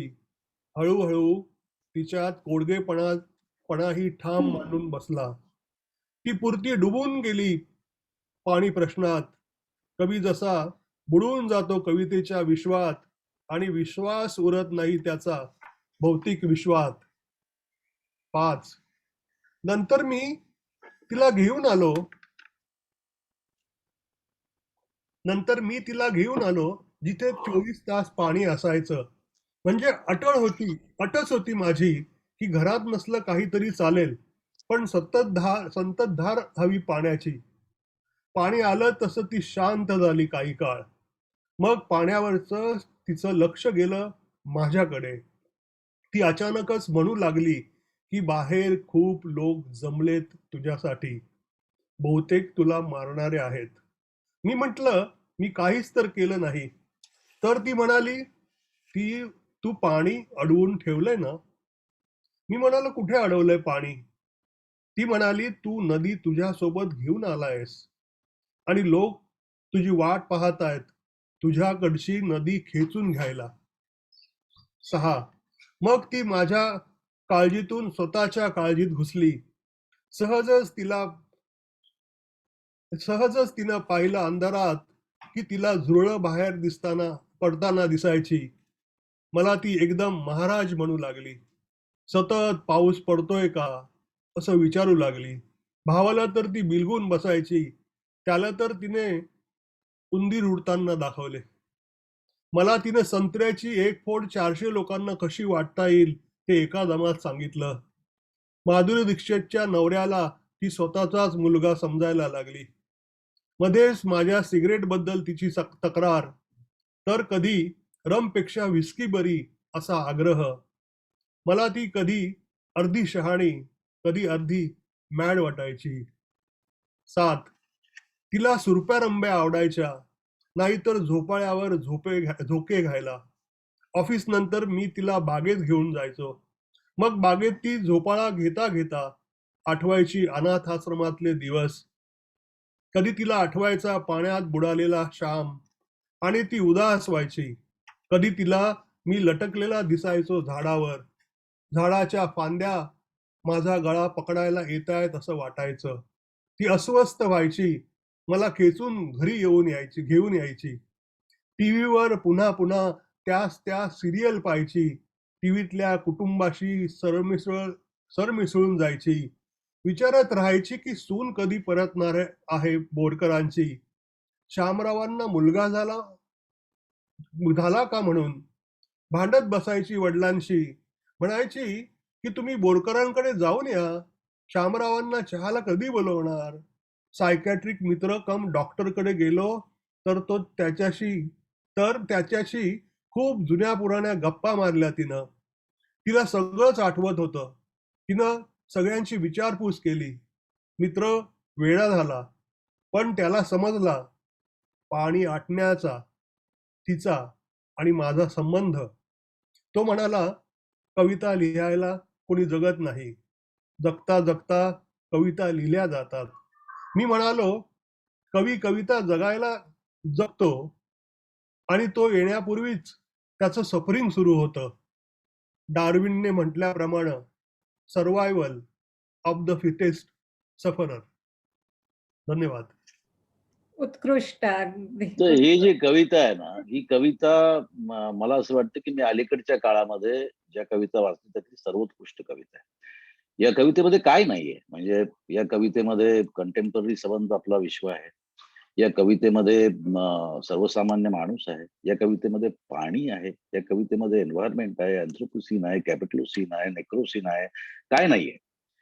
त्यामुळे ही कविता मला म्हणजे या प्रकारची कविता लिहिणं आणि ही कविता जगणं, ही कविता पाहणं, ही कविता वाचणं, ही कविता ऐकणं, ही कविता ऐकवणं, या सगळ्या अनुभवामध्ये मी हा सगळा अनुभव घेतलेला आहे. मी वाचलेली पण आहे, त्याच्याकडून ऐकलेली पण आहे. या कवितेबद्दल आम्ही दोघं बोललेली आहोत. मी ती कविता आजूबाजूला माझ्या पाहिलेली आहे. त्या कवितेतली सगळी पात्र, मग ती आई असेल, पाणी असेल, ती माणसं असतील, ती मला आजूबाजूला भेटलेली आहेत, ती दिसलेली आहेत. आणि ती प्रत्येक वेळी ती माणसं, ती आई ही मला कविता बनवून राहिल्यासारखी वाटलेली आहे. आणि त्यामुळे मराठीमध्ये मला नेहमी असं वाटतं की असे काही जे प्रयोग होतात त्याच्यामध्ये मराठीमध्ये या सगळ्या विषयांवरती जे विषय साधारणपणे अनेक वेळा कवितांमधून येत नाहीत, लेखनामधून येत नाहीत, मग स्टॉक मार्केट असेल, डिझेल असेल, पेट्रोल असेल, एन्व्हायरमेंट असेल, एन्व्हायरमेंट पॉलिटिक्स असेल, पाणी असेल, रहदारी असेल, या संबंध नवा लोनलीनेस असेल, ज्या नव्या लोनलीनेसमध्ये तुम्हाला नवा सिसिफस शोधायला लागतो नव्या मिनिंगलेस मध्ये, नव्या लोनलीनेस मध्ये. तर तो नवा लोनलीनेस, नवा मिनिंगलेसनेस काय आहे? कारण अनेक वेळा असं वाटतं मला अलीकडे की बरेचसं लेखन आपण जे पाहतो ते 60 आणि 70 मधला जो एक परात्म भाव होता, जो एक एकाकीपणा होता, तोच पुन्हा पुन्हा वेगवेगळ्या शब्दामध्ये व्यक्त होताना आपल्याला दिसतो. परंतु या अशा काही जे कवी आहेत आता मराठीमध्ये लिहिणारे, त्यांच्या कवितांमधून आपल्याला हा नवा लोनलीनेस, नवा परात्मभाव, नवं एलियनेशन हे आपल्याला सातत्याने दिसायला लागतं. आणि त्यामुळे त्या निमित्ताने भवतालाचं एक नवं दर्शन, एक नवं मिथक तुम्हाला समोर उभं राहताना दिसतं. तर हा एक भाग. आता हेमंतकडून मी बाजूला होणार आहे, कारण म्हणजे हेमंतच्या मला पुढच्या आणखी 2-3 कविता ऐकवायच्या होत्या, त्या कदाचित वेळ असेल तर आपण ऐकूही. परंतु नाव going back to Manya Joshi. Manya जोशीची 2 पुस्तकं आतापर्यंत झालीत मला वाटतं, नाही ना हेमंत, बरोबर आहे ना? 2 पुस्तकं आहेत. त्यातलं आता अलीकडे आलं ते भगवान ट्रिप. तर मन्या जोशीची गंमत अशी आहे, मन्या जोशी हा कवी मला महत्वाचा काय वाटतो, तर एक तर हा एक मराठी मधला नवा कवी असा आहे की ज्यांनी म्हणजे काही प्रमाणामध्ये मी पण तो प्रयत्न केलेला आहे, तसाच प्रयत्न मन्याचा पण आहे, की ज्यांनी कवितेच्या फॉर्म मध्ये, कवितेच्या कंटेंट मध्ये म्हणजे दोन्ही बाजूनी नवे प्रयोग करण्याचा प्रयत्न केला. नवे प्रयोग करणं सोपं नसतं. एक नवे प्रयोग करताना आपल्याबरोबर फार लोक असणार नाही त्याची स्वतःला कायम खात्री देऊनच पुढे जायला लागतं. त्यामुळे ते धाडस लागतं. त्या धाडसाने त्यांनी कवितेच्या फॉर्म मध्ये प्रथम बदल केला. मिनिमलिझम हा एका बाजूला त्याच्या कवितेचा गुणविशेष आहे. दुसऱ्या बाजूला महत्वाचा काय भाग आहे की कविता त्याची एका हायपरलिंक सारखी राहते. म्हणजे एका हायपरलिंक मधून दुसऱ्या हायपरलिंक मध्ये, तिसऱ्या हायपरलिंक मध्ये, चौथ्या हायपरलिंक मध्ये असा तो कविता बांधत नाही. त्याच्या ज्या कवितेच्या विटा आहेत त्या तुम्हाला नेहमीच्या पद्धतीने विटा रचलेल्या दिसत नाहीत. कवितेचं कंपोजिशन, कवितेचं आर्किटेक्चर हे मन्यानी पूर्णपणे बदलून टाकलेलं आहे. मन्याच्या कवितेमध्ये त्यामुळे त्याच्या 2 विटामध्ये ध्वनी असतो, त्याच्या 2 विटामध्ये एक मोठी शांतता असते, त्याच्या 2 विटामध्ये मॅजिकल रिअलिझम असतो, त्याच्या 2 विटामध्ये अर्थांची सरमिसळ झालेली असते, नात्यांची अदलाबदल झालेली असते, त्याच्या 2 विटांमध्ये काही वेळा भयानक दात दिसतात, त्याच्या 2 विटांमध्ये काही काही वेळा अशी एक जादुई भुयार दिसायला लागतं. असं त्याच्या छोट्या छोट्या कविता, परंतु प्रत्येक वेळी त्या हायपरलिंकच्या त्याच्या आयडियामुळे, त्याच्या कल्पनेमुळे तो कविता कशी हलवतो. त्याची कविता लाईट आहे. लाईटनेस हा जो एक आपल्या वाङ्मयाचा, लेखनाचा जो एक गुण आहे, त्या लाईटनेस किती लाईटनेस असू शकतो हे मन्याच्या कवितेमध्ये दिसतं. ती अशी हलकी पिसासारखी उडत जाणारी कविता आहे. ती थांबत नाही, ती तुमच्या बरोबर राहीलच असं नाही, ती तुमच्यावरून ओघळून जाईल. ती पावसात काही वेळा आपण भिजतो, पण पावसात बाहेरून आल्यानंतर पावसात भिजलो नाही असं वाटतं. तशी कविता आहे ती. भिजलेली आहे पण भिजलेली नाही, ओलं करती पण ओलं वाटत नाही, तापवती पण तापल्यासारखं वाटत नाही. अशी सहजपणे वेगवेगळे मूड, वेगवेगळे भाव, वेगवेगळे आकार आणि वेगळे वेगळे आविष्कार त्याच्या कवितेच्या 2-2 शब्दामधून, 3-3 शब्दामधून व्यक्त होतात. दुसरं त्याच्या कवितेचा गुणवैशिष्ट्य असं की जसं मार्ढेकरांनी कवितेमध्ये कंपोजिशन मध्ये फरक केला, भाषेमध्ये फरक केला, नवे विषय आणले, तसा या मन्या जोशीच्या कवितांमध्ये तुम्हाला अनेक वेळा एक वेगळा मार्ढेकर पुन्हा दिसायला लागतो. ही एक महत्वाची गोष्ट मला वाटते. मी याच्या संदर्भामध्ये स्वतंत्रपणे लिहायचा विचार करतो. मी हेमंतशी बोललोही या संदर्भामध्ये. त्यामुळे ही कविता वेगळी आहे. मन्याची कविता अनेक वेळा अशी असते की कवितेची एक नुसती आयडियाच असते, ती कविता पूर्ण होतच नाही, ती नुसती आयडिया येऊन अशी निघून जाते. त्यामुळे त्याची गंमत वेगळी आहे. मन्याच्या कवितेचा आस्वाद घेण्यासाठी रीडरला, वाचकाला खूप मोठी इन्व्हेस्टमेंट करावी लागते. आणि ती जर असेल तर त्याची गंमत आपल्याला चाखायला मिळते. आज तो 3-4 कविता वाचणार आहे, सगळ्या छोट्या कविता आहेत. मला दिसत नाही म्हणे आज रेडी ना म्हणे, तयार आहेस ना तू? रेडी. हा, व्हेरी गुड. तर आता तू तुझ्या ज्या कविता मला परवा सांगितल्यास त्या सुरुवात कर. ओके.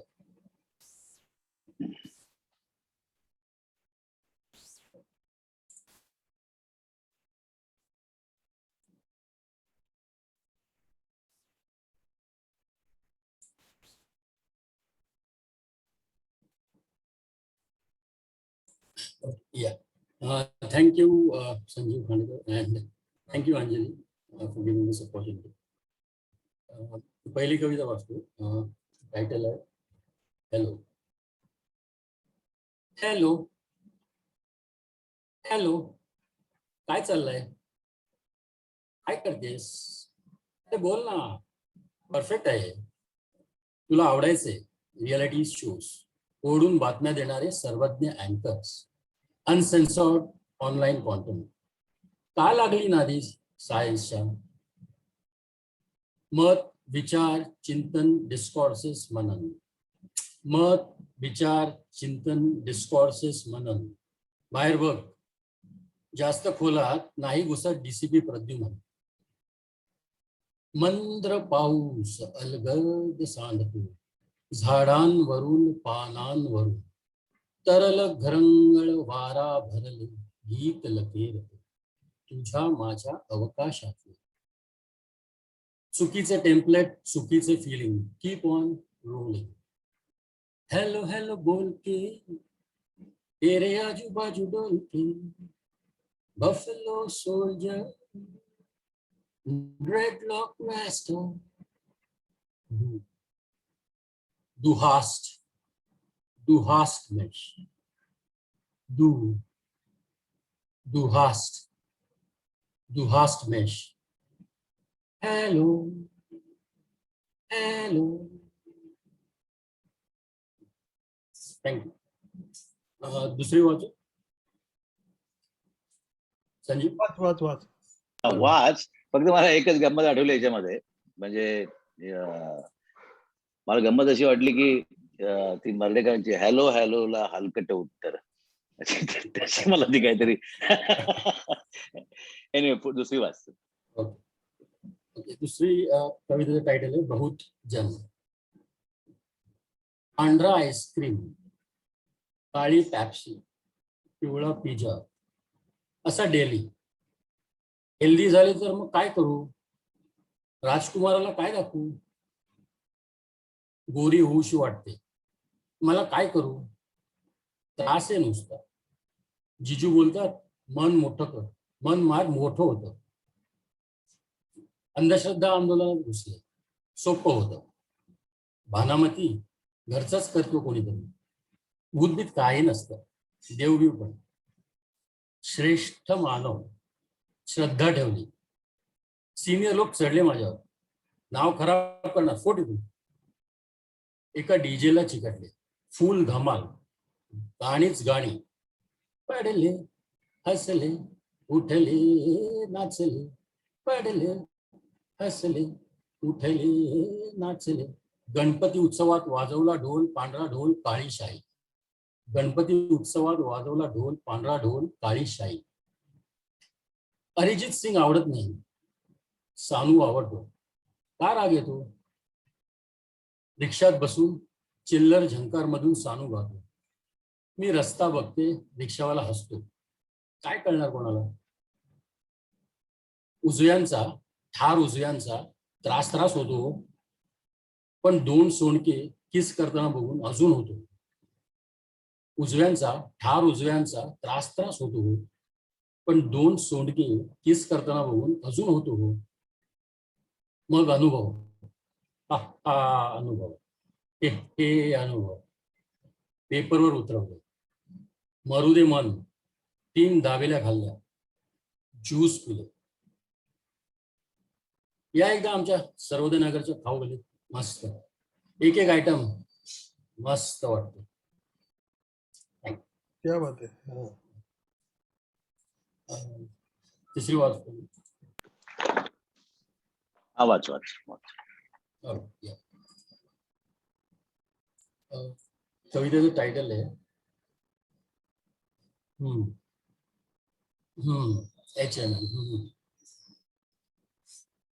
कुठे मुक्तिबोध, कुठे नागार्जुन, कुठे आनंद बक्षी. काय या उद्या म्हणशील गुलजार म्हणजे राजेश मुजुमदार. आलं लक्षात? आनंद बक्षीने कधी त्रास दिला, कधी रागाने बोलले, का होते सणावर, मुक्तिबोधांवर. समजतंय ना? हरू नको दर्याला फान पर्वतला चीन, गम मिटवायला दम लागतो. ओके, किती वेळ स्वतःशीच बोलणं, स्वतःच्या डोक्यात. मस्तिष्क के भीतर एक मस्तिष्क, उसके भी अंदर एक और कक्ष. किती जाणार आहात कार्टेशियन थिएटरात. स्मॉदर अनदर फेलियर, ले दिस टू रेस्ट. कर उद्ध्वस्त, ज्याला पडेल फरक छाटा, त्याच्या चकीचा खा आटा. ठीक आहे. हम सब मुसाफिर दुनिया सफर है, पता नहीं कब कौन कहाँ किस ओर मिले. किमान पक्षी सोबत आनंद बक्षी. चालेल ना? चालेल ना? क्या बात. वंडरफुल. लास्ट वाचतो. हा वाच वाच.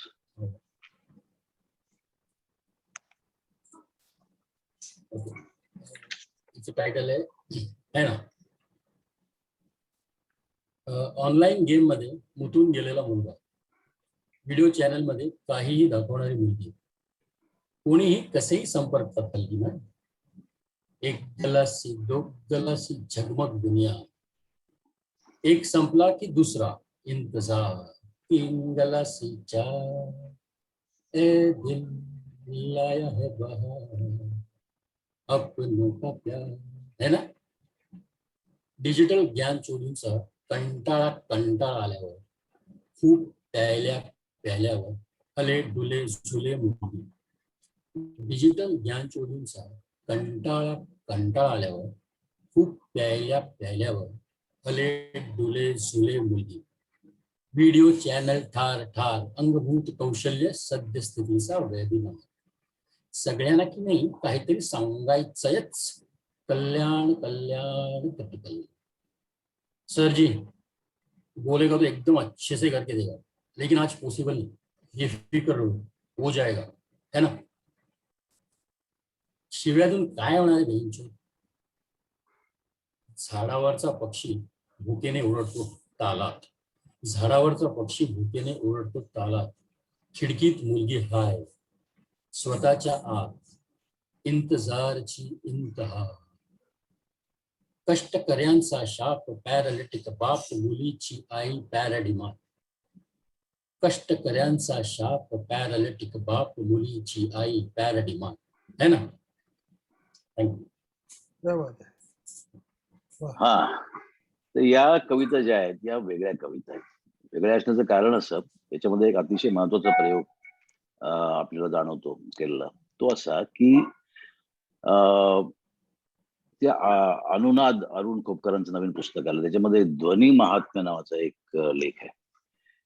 तर लय आणि लयीच्या संदर्भामध्ये त्या लेखामध्ये विवेचन आहे. मग रागसंगीत असेल, अमुक असेल, वेगवेगळ्या पद्धतीने कविता असेल, याच्यामधल्या लयीबद्दल ते बोललेले आहेत. आणि लय ही आपल्या आयुष्यात किती महत्वाची असते. नैसर्गिक एक लय चाललेली असते, आपल्या दैनंदिन आयुष्याची एक लय चाललेली असते. त्या एकमेकाच्या लयी गुंफणं आणि त्या लयी शोधणं म्हणजे कलाकृती निर्माण करणं. तर तो जो लय आहे, तो जो ध्वनी आहे, तो ध्वनी या मन्याच्या कवितेमध्ये कॉन्स्टंटली कारण काय अलीकडच्या काळामध्ये म्हणजे संबंध मगाशी ज्यावेळी मुस्तन्सिर वाचत होता त्याची कविता, त्या थाळी वादनाबद्दल प्राईम मिनिस्टरनी थाळी वाजवायला सांगितले आपल्याला सगळ्यांना, देशाला संबंध. त्याच्यामध्ये कॅकॅफोनी थाळ्यांची जी तो सांगत होता, ती संबंध कॅकॅफोनी आजूबाजूला असताना थाळ्या वाजवा किंवा थाळ्या वाजवू नका, पण ती कॅकाफोनी एवढी प्रचंड आहे आता, त्या सबंध गदारोळामध्ये, त्या सबंध गोंधळामध्ये, त्या सगळ्या ढोल बडवण्याच्या मध्ये जी लय हरवलेली आहे, ती लय कुठे मिळते का, किंवा जे काही आता चालू आहे त्याच्यामधली काही लय मिळते का, अशा कुठले ठोके मिळतात का, कोणती स्पंदनं मिळतात का, त्या नाडीवरती आपला हात ठेवता येईल का. म्हणजे त्या अरुण खोपकरच्या याच्यामध्ये त्यांनी असं म्हटलं की लईमध्ये बाळाला आई गोंजारते, गाणं म्हणत अंगाई गीत म्हणत, आणि तिचं हालचाल, हाताची हालचाल देखील त्या लई बरोबर चालते, आणि त्याच्यामधून एक वेगळी लय दोघांच्या मध्ये तयार होते. तर तशी लय आपल्याला मिळते का, असा अतिशय मानवी विचार त्या मनाच्या कवितेमध्ये आहे. आणि ती नुसते शब्द नाहीयेत. त्यामुळे ही कविता ट्रान्सलेट करायला घेतली कोणी इंग्रजीमध्ये म्हणा, हंगेरियन मध्ये म्हणा आणि स्पॅनिश मध्ये म्हणा, तर अवघड आहे, कारण ही लय इथली आहे. आता तो वाचत असताना तुमच्या लक्षात आलं असेल की ती जर तशी वाचली नाही तर त्याच्यातली गंमत कळणार नाही, त्याच्यातले आवाज ऐकू येणार नाहीत. त्या कवितेमध्ये इतके आवाज आहेत मनाच्या कवितेमध्ये की ती कविता मला म्हणजे अशी पटकन ती पुस्तक वाचून होईल, छोटे छोटे कविता झालं माझं पुस्तक वाचून, असं होत नाही. एक कविता घ्यायची, बसायचं, त्याचे आवाज ऐकायला लागायचे. म्हणजे गंमत अशी आहे कवितेची की आपण बागेत जावं किंवा जंगलात जावं आणि बसून राहावं. अनेक आवाज ऐकायला येतात, पक्ष्यांचे येतात, झाडांचे येतात, कुठेतरी पान खाली पडतं, कुठल्या तरी फांदीवरून पक्षी उडतो, कोणाचं तरी भांडण होतं, कुठेतरी मुंगूस पळत जातं, कुठे काहीतरी आणखी उंदीर हलतो. अनेक आवाज येत राहतात आणि त्या सगळ्या आवाजातून एक सृष्टी तयार होते, आवाजाची सृष्टी. त्या आवाजाची सृष्टी तयार या संबंध प्रत्येक 2 ओळींमध्ये, 2 शब्दामध्ये मनाच्या कवितेमधून मला जाणवते. आणि म्हणून मला ही कविता वेगळी तर वाटतेच, पण महत्वाची वाटते, कारण असा प्रयोग मला मराठीमध्येच नव्हे अन्य ठिकाणी देखील फारसा झालेला कधी पाहायला मिळालेला नाहीये. त्यामुळे हा मला कवी अत्यंत महत्वाचा कवी वाटतो. आता मी जाणार आहे अविनाश सप्रेंच्याकडे. सप्रेनी माझी अशी अपेक्षा आहे की त्यांनी 90 जे काही स्थित्यंतर झाली, ज्यामुळे आम्ही काही लोक लिहितोय, प्रयोग करतोय, प्रयत्न करतोय, आणि बदललेल्या जगाशी आणि सतत बदलणाऱ्या जगाशी जो संघर्ष चालू आहे, त्या संघर्षाचा माग घेण्याचा, वास घेण्याचा, त्याचा एक कसा त्याच्या मागावर जाण्याचा, कारण सोपी गोष्ट नाहीये. आता जे काही चाललंय त्याचा माग काढणं देखील सोपं नाहीये. तर तो माग काढणारे आम्ही जे काही कामं करण्याचा प्रयत्न करतोय, त्या सगळ्या आमच्या कामांविषयी त्यांनी एक त्यांचा पर्स्पेक्टिव्ह मांडावा. अविनाश सप्रे.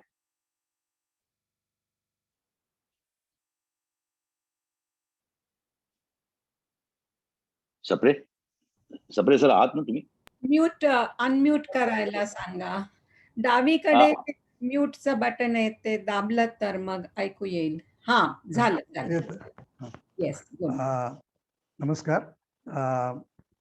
संजीव किंवा मन्या किंवा हेमंत हे तिघेही चांगले मराठीतले कवी आहेत आणि मी एकही कविता लिहिलेली नाही. तेव्हा या सगळ्या कवितेकडं एक वाचक म्हणून, एक अस्थेवाईक मराठी कवितेचा वाचक म्हणून मी बघत आलेलो आहे. आणि त्यामुळेच ज्या गोष्टी आता ह्या चर्चेमधून पुढे आल्या, त्या चर्चेतून ज्या इन्साइट्स मिळत आहेत त्या मला अतिशय महत्वाच्या आणि मोलाच्या असं वाटतात. मलाही स्वतःला कवितेमध्ये, आता उदाहरणार्थ ही मन्याची जी कविता आहे तिच्याबद्दल जे संजीव बोलला ते ऐकताना मला असं लक्षात आलं की ह्या गोष्टी फार मराठी कवितेमध्ये, मराठी कवितेच्या ओरिएंटेशनमध्ये, ट्रेनिंगमध्ये फारशा येत नाहीत. आणि त्यामुळं कविता कशी वाचावी हाच खरं म्हटलं तर मराठीतला एक अत्यंत महत्वाचा प्रश्न आहे. इतर भाषांचं मला माहिती नाही, पण त्यामुळेच तो जे सांगत होता संजीव आता की या 2 शब्दामधला जो ध्वनी आहे, याच्यामध्ये जे ज्या तऱ्हेचं सायलेन्स आहे, हे सगळं कवितेचं असतं, कवितेमध्ये असतं आणि ते कवितेसह बघायचं असतं, वाचायचं असतं. हे भान अशा नव्या कवितेतून येतं. दुर्दैवानं त्याला जेवढी संधी, जेवढ्या प्रमाणात आपल्या एकूण कविता विश्वामध्ये द्यायला पाहिजे ती दिली जात नाही, हे खरं आहे.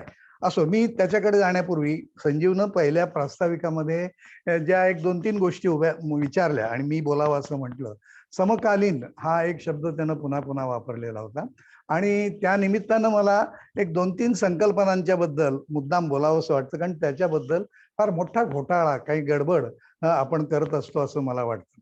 तेव्हा समकालीन तो म्हणाला तसं आत्ता लिहिणारा सगळाच कवी हा समकालीन नाही हे निश्चितच आहे.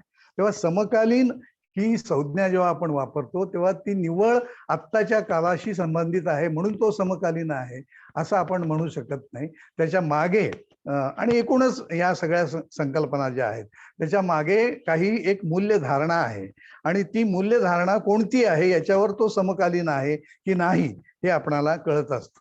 असंच मागेपर्यंत जायचं झालं तर आपण असं म्हणू शकतो की आपल्याकडचा मी जे नेहमी म्हणत आलेलो आहे की संकल्पनांच्या बाबतीतला जो घोटाळा आहे तो अशा अर्थानं की आधुनिकतावाद किंवा समकालीनता ह्या सगळ्या संज्ञा ज्या आहेत किंवा अगदी साठोत्तर मराठी कविता, नव्वदोत्तर मराठी कविता असं आपण ज्या वेळेला म्हणत असतो तेव्हा साठोत्तर म्हणजे निव्वळ एक कालदर्शक संज्ञा नाहीये किंवा नव्वदोत्तर म्हणजे ही कालदर्शक संज्ञा नाहीये. तर आपण हे लक्षात घेतलं पाहिजे की ह्या दोन्हीही संज्ञा या एका अर्थानं मूल्यदर्शक आहेत की साठोत्तर म्हणत असताना काही एक मूल्यांचा संच ज्या सर्जनशील रूपामध्ये व्यक्त झाला ती साठोत्तर कविता, ते साठोत्तर साहित्य.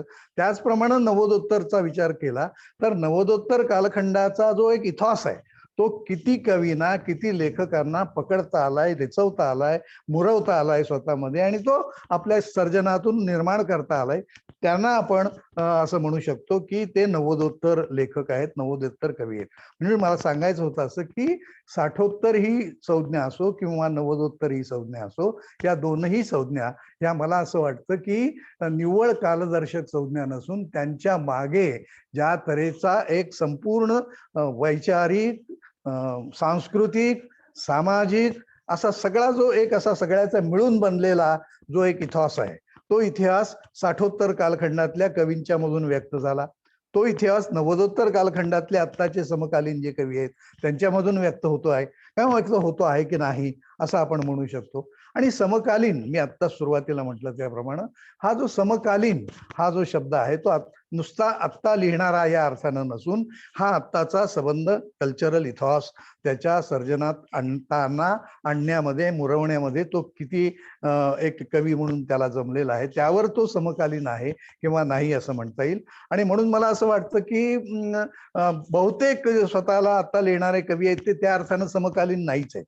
किंबहुना त्या टप्प्यावरचे जे कवी आहेत ते कवी आपण असं म्हणूच शकत नाही की ते साठोत्तर कवी होते किंवा आत्ताही असंख्य कवी लिहित आहेत. मी यादी केली त्याच्यावरून लक्षात आलं की म्हणून ते आत्ताचे नव्वदोत्तर कवी नाही आहेत. तर त्यामागे हे एक त्यांनी उपस्थित केलेला जो मुद्दा होता त्या मुद्द्याच्या अनुषंगानं मला हे मुद्दाम आपल्या समोर ठेवावं असं वाटलं. आता मी स्वतः माझं संबंध वाङ्मयीन जडणघडण म्हणा, माझा जो एक वाङ्मयीन संस्कार आहे तो खरं तर साठोत्तरी कालखंडामधल्या साहित्यावर म्हणजे नेमाड्यांच्या पासून झालेल्या साहित्यापासूनचा आहे. आणि आता त्यानंतरचा तो पट्टा तो सगळा टप्पा बाजूला पडून जो नव्वदोत्तर कालखंड आलेला आहे त्या कालखंडामध्ये जे आत्ता संजीव सारखे, हेमंत सारखे कवी लिहिता आहेत त्यांना समजावून घेण्याचा मी प्रयत्न करतोय. आणि तो करत असताना प्रामाणिकपणानं सांगायचं तर माझी फार घालमेल अशासाठी होते की माझं ट्रेनिंग किंवा माझं ओरिएंटेशन ज्या तऱ्हेच्या संवेदनशीलतेमध्ये, मूल्यांच्या मध्ये, ज्या तऱ्हेच्या विचारांच्यातून झालेलं होतं ते सगळं आता बाजूला ठेवायला पाहिजे आणि एक वेगळं आपल्या समोर घेतलं पाहिजे. हे तसं अवघड असलेलं काम असतं. तर त्या दृष्टीनं मला असं वाटतं की हे आव्हान आज ज्या कवींच्यामुळं माझ्यासारख्याला मिळतं त्यातले हे तिघेही कवी आहेत आणि त्या तिघांच्यामुळंच मला असा हा विचार करावासा वाटला. आता ही जी आत्ताची समकालीन, आता आपण हा शब्द गृहीत धरू, आत्ताची ही जी समकालीन कविता आहे त्या कवितेमध्ये ती कविता अनेक रूपानं व्यक्त होते आहे. ती महानगरीय रूपामध्ये व्यक्त होते ज्याचे प्रतिनिधी म्हणून संजीव खांडेकर किंवा हेमंत किंवा मन्या यांचं उदाहरण घेताच येईल. पण एवढीच कविता मराठीमध्ये लिहिली जात नाहीये असं मला मुद्दाम सांगावं असं वाटतं. चांगली कविता, वाईट कविता मोठ्या प्रमाणावर लिहिली जाते.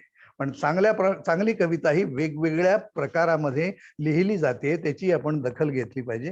विश्राम गुप्तेंनी मागे एका लेखामध्ये याबद्दल जे काही अशा कॅटेगरीज केलेल्या होत्या त्या थोड्या मला इथे मुद्दाम समोर ठेवाव्याशा वाटतात, की ज्यामध्ये आजचे समकालीन कवी हे लिहिताना आपणाला दिसत आहेत. त्यामधली एक कॅटेगरी आपण असं म्हणू की एक देशीवादी परंपरेचा, देशीवादी स्वरूपाची कविता आहे आणि मोठ्या प्रमाणामध्ये त्यामध्ये कविता आहे, अर्थात चांगली वाईट दोन्ही अर्थानं. तेव्हा एक कवितेचा प्रवाह मराठीमधला आत्ताचा हा देशीवादी परंपरेचा, कवितेचा परंपरा जोपणार आहे. आता देशीवादी बद्दल फार कॉन्ट्रोवर्सी असली तरी मला असं मुद्दाम सांगावंसं वाटतं की देशीवादी म्हणत असताना मला असा अभिप्रेत आहे की परंपरा जी आहे आपली परंपरा, आणि परंपरा आपण नाकारत नसतो, तर त्या परंपरेतील सत्वाचा शोध घेणं आणि त्यातलं निकसत्व हुडकणं आणि त्यातलं जे निकृष्ट आहे, जे गाळ त्याच्यात साचलेलं आहे, तो बाजूला करणं आणि मग त्याचा शोध घेणं, अशा तऱ्हेची एक देशीवादी धारणा मराठीमध्ये रुजलेली आहे आणि त्या धारणेतले काही कवी आज समकालीन आहेत असं आपण म्हणू शकतो. दुसरी एक जी धारणा आपणाला म्हणता येईल ती परिवर्तनवादी कवींची आहे, की ज्याच्यामध्ये वर्ण जात ह्याचा भेद आणि यातून निर्माण झालेल्या जो एक प्रकारचा विद्रोह आहे, ज्या प्रकारचा असंतोष आहे, त्या तऱ्हेची एक परिवर्तनवादी कविता ही दुसरा प्रकार आहे. त्यामध्ये काही समकालीन हा शब्द ग्रहित धरून बोलायचं झाला तर परिवर्तनवादी, देशीवादी. तिसरी एक कविता आहे की जी स्त्रीवादी कविता आहे, की जी स्त्रियांनी म्हणजे स्त्रियांच्यावर पुरुषांनी कविता लिहिलेल्या, पुरुष कवींनी लिहिलेल्या आहेत. पण इसेन्शियली ज्याला बेसिकली आणखी तत्वतःचा विचार केला तर स्त्रियांनी ज्या गोष्टी आपल्या कवितेत, ज्या घटना, ज्या गोष्टी आपल्या कवितेतून आपल्या समोर आणल्या त्या नव्या आहेत. आणि म्हणून मला असं वाटतं की आत्ताच्या समकालीन स्त्री कवयित्री ज्या तऱ्हेची कविता लिहिता आहेत, ती कविता हा सुद्धा समकालीन कवितेच्या एकूण प्रवाहातला एक अत्यंत महत्वाचा असा प्रवाह आहे असं आपण म्हणू शकतो. आणखीन एक प्रवाह जो आहे तो आधुनिकतावादी कवींचा आहे. मी सुरुवातीलाच म्हटलं की आधुनिकता आणि आधुनिकतावादी याच्यातला फरक केला पाहिजे. आधुनिकता म्हणजे आपण असं म्हणू की ज्याच्यामध्ये विज्ञान निष्ठा आहे, विवेकवाद आहे, ज्याच्यामध्ये परिवर्तनावरचा विश्वास आहे, उदारमतवाद आहे, अशा तऱ्हेच्या संपूर्ण ज्या धारणा ज्यामध्ये येतात तो आधुनिक असं आपण म्हणतो. आणि या धारणा, हा विश्वास, या श्रद्धा ज्यांच्या कवितेतून व्यक्त होतात ते आधुनिकता मानणारे कवी ही सुद्धा मराठीमध्ये आहेत. आणि आधुनिकतावादी असं म्हणतो त्यावेळेला तो एक वाङ्मयीन वाद आहे, ज्याने खरं म्हटलं तर त्याच्यामध्ये कवीची स्वायत्तता, कवीची अनन्यता, कवीची प्रयोगशीलता, हे इंग्रजीमधले TS इलेट असतील किंवा मराठीतले मर्ढेकर असतील, तर आधुनिकतावादी अशा तऱ्हेचे आणि आधुनिक सुद्धा असं म्हणणारे अशा तऱ्हेचे दोन्ही प्रकारचे कवी हे या कवितेमध्ये आपण घालू शकतो, यामध्ये आणू शकतो. आणि आत्ताचा जो सध्याचा ट्रेंड आहे ज्याला उत्तर आधुनिकतावादी कवी म्हणता येईल, उत्तर आधुनिकतेच्या सेन्सिबिलिटी, उत्तर आधुनिकतेनं निर्माण केलेल्या वास्तवामध्ये, उत्तर आधुनिकतेनं निर्माण केलेल्या एकूणच घालमेलीमध्ये, एकूणच जगण्या मरण्याच्या प्रश्नामध्ये ज्या कवींना प्रश्न पडलेले आहेत, जे त्यांना भिडता आहेत, अशा तऱ्हेचे जे कवी आहेत त्यातले उत्तर आधुनिकतावादी कवी, ज्यांचं प्रतिनिधित्व हे हेमंत आणखीन संजीव आणखीन म्हणण्याच्या रूपामध्ये आपल्या समोर येत आहे. तेव्हा या तऱ्हेचे मला असं मुद्दाम सांगावंसं वाटतं की हा एकूण कॅनव्हास आपल्या मराठीच्या सध्याच्या समकालीन कवितेचा आहे. आणि त्याच्यामधले एक प्रवाह जो आधुनिकतावादी अशा तऱ्हेच्या कवितेचा आहे, उत्तर आधुनिकतावादी, तो या 3 कवींच्या रूपानं रिप्रेझेंट झालेला आपल्याला पाहायला मिळतो. असं साधारणतः एकूण याची पार्श्वभूमी म्हणून मला सांगावीशी वाटतं. आता उत्तर आधुनिकता ही जी संकल्पना आहे, ही संकल्पना अतिशय कॉन्ट्रोवर्सियल असलेली आहे आणि त्याच्याबद्दल बरंच बोललं जात आहे, लिहिलं जात आहे. आणि त्याच्या संदर्भात पुन्हा मला मुद्दाम सांगावं असं वाटतं की 3 अंगानं, 3 संदर्भात उत्तर आधुनिकतेचा विचार झाला पाहिजे. त्यातला एक म्हणजे कलेच्या संदर्भात उत्तर आधुनिकतेचा विचार करणं, नंतर तत्वज्ञानाच्या संदर्भात उत्तर आधुनिकतेचा विचार करणं आणि समकालीन संस्कृतीच्या संदर्भात उत्तर आधुनिकतेचा विचार करणं. अशा अंगानं ह्या एका संकल्पनेचा विचार आज होऊ शकतो. आणि मग त्याला कशा तऱ्हेनं हे कवी भिडत आहेत हे आपण पाहू शकतो असं मला मुद्दाम म्हणावंसं वाटतं. आणि म्हणून साधारणतः मला जे सांगण्यात आलं की मला आता सुरुवातीला की या तऱ्हेच्या पार्श्वभूमीवर या 3 कवींच्या कविता आहेत आणि त्या फार रिप्रेझेंटेटिव्ह म्हणता येईल, प्रातिनिधिक म्हणता येतील अशा स्वरूपाचे आहेत असं मला वाटतं. Very good. आपल्याकडे तर वेळ कमी आहे, ती 7-8 हा. मिनिटं राहिली आणि बऱ्याचशा काही लोकांनी प्रश्नही विचारले, काही लोकांनी लिहिलेले आहे. मान्याच्या कवितेवरती उत्तम कॉमेंट्स आलेले दिसतात. त्या प्रश्नांकडे जाण्यापूर्वी एक महत्वाची गोष्ट मला जाणवली, ती सांगावीशी वाटते. मी जेव्हा मगाशी सुरुवातीला म्हटलं कंटेम्पररी, समकालीन, तर समकालीनाची व्याख्या करताना अगंबेंनी बरेच 3-4 मुद्दे मांडले. त्यातला एक मुद्दा मला नेहमी महत्वाचा वाटतो. तो मुद्दा असा की समकालीन असणं म्हणजे अनटाइमली असणं, अप्रासंगिक असणं. म्हणजे तुकाराम आज समकालीन का वाटतो? कारण तो त्यावेळी अनटाइमली होता आणि आजही अनटाइमली. तो जे बोलायला जे लोक बोलणार नाहीत ते बोलतो. जनाबाई का वाटते? ती त्यावेळी अनटाइमली वाटते, आजही अनटाइमली वाटते, म्हणून ती कंटेम्पररी. तर असा तो अप्रासंगिक भाग आहे तो फार वेळा आपल्याला करता येत नाही. सगळ्याच कवींना सातत्याने 24 तास 365 दिवस आणि वयाच्या कविता लिहिण्याच्या पहिल्या दिवसापासून मरेपर्यंत कंटेम्पररी राहता येणंही अशक्य आहे. पण तरी देखील ते राहण्याचा प्रयत्न हा कवीच्या, लेखकाच्या, कलाकाराच्या संघर्षाचा मोठा भाग असतो आणि तो भाग मुख्यतः मला अतिशय महत्वाचा या ठिकाणी नोंदवावा असं वाटतं. दुसरा भाग असा मला अगदी थोडक्यात सप्रेना, हेमंतला आणि मन्याला एक 2-2 ओळीमध्ये अर्ध्या मिनिटामध्ये त्यांनी उत्तर द्यावं अशी माझी अपेक्षा. ती म्हणजे अशी की अलीकडच्या काळामध्ये, म्हणजे विशेषतः पोस्ट 21st सेंचुरीमध्ये, गेल्या 15-20 वर्षामध्ये किंवा गेल्या 25-30 वर्षामध्ये सर्व क्षेत्रामध्ये, मध्ये गाण्याचं असू दे, चित्रकलेचं असू दे, कवितेचं असू दे, कादंबरीचं असू दे, लेखनाचं असू दे, कोणत्याच क्षेत्रामध्ये आपल्याला लिजंड तयार होताना दिसत नाही. काय कारण असू शकतं? आपल्याला अलीकडे सगळेजणच एका उंचीचे वाटायला लागतात. उत्तुंग उंचीचा माणूस आपल्याला का दिसत नाही? उत्तुंग उंचीचं साहित्य का दिसत नाही? किंवा आहे पण दिसत नाही, असं होतंय काय? असा एक मला अलीकडे पडलेला प्रश्न आहे. मी सप्रेमपासून सुरुवात करतो. हा महत्वाचा प्रश्न आहे. आणखीन मला आता त्याच्या सविस्तर खरं तर सांगायला पाहिजे, पण मी असं म्हणेन की ज्या उत्तर आधुनिकतेचा आत्ताचा जो कालखंड आहे, त्या कालखंडामध्ये व्हर्टिकल आणि हॉरिझॉन्टल असे जर 2 प्रकार आपण मानले तर आत्ताची सगळी जी आता ही उदाहरणार्थ जी चांगली कविता आहे आपण असं म्हणू, त्यातला कोण ग्रेट आहे, या सर्वापेक्षा मोठा आहे, असा प्रश्न उपस्थित होतो का? आणि तसा होत नाही हे आपणाला माहिती आहे. आपणाला अनेक चांगले कवी एकमेकांमध्ये असे मिसळलेले दिसतात आणि म्हणून मला असं वाटतं की आज या आत्ताच्या वास्तवामध्ये हे सगळे जे कुठल्याही क्षेत्रातले असेल, चांगले बोलायचं झालं तर ते एक प्रकारच्या हॉरिझॉन्टल अशा आडव्या पद्धतीनं, आणि म्हणून एक देलूज आणि गोतारी याचं 1000 प्लॅट्यूज नावाचं पुस्तक आहे. आणि तर त्याच्यामध्ये त्यांनी फार छान सांगितलेलं आहे की आपल्याला आतापर्यंत जे आपलं ओरिएंटेशन झालेलं होतं ते ट्री ऑफ नॉलेज म्हणजे असं उभं होतं म्हणजे त्याच्यामध्ये, आणि त्याच्या मुळं खाली आहेत, मग त्याला फांद्या फुटलेल्या आहेत, मग त्याचा विस्तार झालेला आहे, अशा पद्धतीनं आपण विचार करत होतो. आता जर विचार करायचा तो असं म्हणतो या झाडानं खरं म्हटलं तर आपल्याला घोटाळा करून टाकलेला आहे. आता आपल्याला जर समजून घ्यायचं असेल तर हे हरळीसारखं, ज्याला गवतासारखं आडवं पसरलेलं असतं आणि त्यामध्ये रायझोमिक तर रायझोमिक अशा स्वरूपाचं जी मांडणी आहे, ज्याच्या मुळं खाली सगळी एकमेकात मिसळलेली आहेत, ज्याचं वरचं सगळं पृष्ठभाग एकमेकात मिसळ, आणि अशा तऱ्हेनं त्या सगळ्यांनी मिळून ते सगळं तयार झालेलं आहे. अशा तऱ्हेचा एक आता ह्या विचार जर केला तर मला असं वाटतं की सध्या निदान कवितेपुरतात, आता आपण काय भविष्यवेत्ते नाही, त्यामुळे कदाचित त्यातला एक कवी हा महाकवी सुद्धा होऊ शकेल, पण आज हे समजावून घ्यायचं असेल तर मला असं वाटतं की या तऱ्हेची संकल्पना ही आता आपणाला गृहीत धरावी लागेल. वंडरफुल. हेमंत.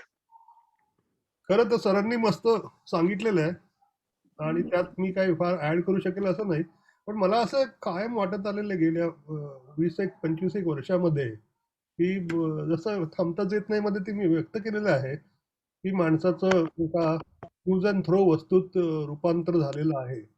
तर तसा जर विचार केला तर आपल्याला असं जाणवतंय की जाहिरातबाजी करून आणि आपल्या मुकांडी बसलेले जे काही जाहिराती करून ऍक्च्युली, म्हणजे त्या समजा आपण बॉम्बे टाइम्सचा विचार करू, अख्खं Bombay times actually is a paid paper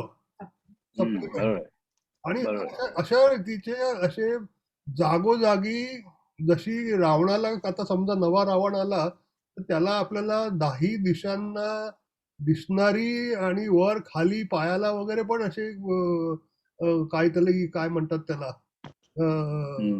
धडं असतील आणि काय डोकं असेल सगळी मल्टीफ्रेनिक असं सगळं आहे. आणि ह्याच्यामध्ये तोच वाचणार आहे जो प्रचंड असं इव्हेंट मार्केटिंग करू शकतो. आणि असं इव्हेंट मार्केटिंग करण्यासाठी कवींकडे आणि कवींच्या प्रकाशकांकडे आणि कुठल्याही चांगल्या कलेकडे अशा कुठल्याही व्यवस्था नाही. त्यामुळे अख्खा जो काही ऱ्हास आपण बघतोय तो अशा घाणेरड्या गोष्टीचा ऍडव्हर्टायझिंग खूप होतं आणि चांगल्या गोष्टी अशा मागे मागे पडत चाललेल्या आहेत. म्हणजे आता असं वाटेल की काही वर्षांनी अरे हे असं कविता वगैरे लिहिताय का तुम्ही अजून, असतं काय कविता, अशी परिस्थिती ऑलमोस्ट आलेली आहे. आणि याचं कारण बेसिकली वी कांट ऍडव्हर्टाईज. आणि आज तुम्ही ऍडव्हर्टाईज आणि मार्केटिंग केल्याशिवाय तुम्हाला असं होता येत नाही. आता मी समजा त्याचं दुसरं एक उदाहरण असं की मी फेसबुकवर अशा किंवा ट्विटरवर अशा सगळ्या लोकांना बघतो की सगळ्या लोकांच्या कॉमेंट्स खाली जातात, वाह काय सुंदर आहे, अरे हॅपी बर्थडे, आणि अशी फुलं आणि काय काय वाटेल ते काय काय करत असतात. आणि सतत स्वतःला प्रकाशात आणण्याचा एक म्हणजे बाळभूत कवी असतात ते स्वतःला प्रकाशात आणून ठेवत असतात खरं म्हटलं तर. त्याचा काही उपयोग होत नाही कारण त्यांना हे कळत नाहीये की हा काळ असा आहे की you can't beat the advertising. म्हणजे तुम्हाला खरं म्हटलं तर कवितेला आतापर्यंत चांगल्या कलेला कधीच ऍडव्हर्टायझिंग करायची गरज नव्हती. पण आपल्याला एवढं तर जाणवलेलं आहे की आज लता मंगेशकर आणि सचिन तेंडुलकरला भारतरत्न मिळालंय, पण आपल्या किशोरी आमोणकरला नाही मिळालं. त्याच काळातल्या एवढ्या ग्रेट गायिकेला, किंवा अशी खूप लोक आहेत. पण आता हे होणारच आहे. म्हणजे त्याच्यासाठी आपण हा प्रश्न जो आहे तो कायमच स्वतःला विचारत राहून मस्त मजा करूया असाच हा प्रश्न आहे. थँक्यू रणजित. तर मन्या.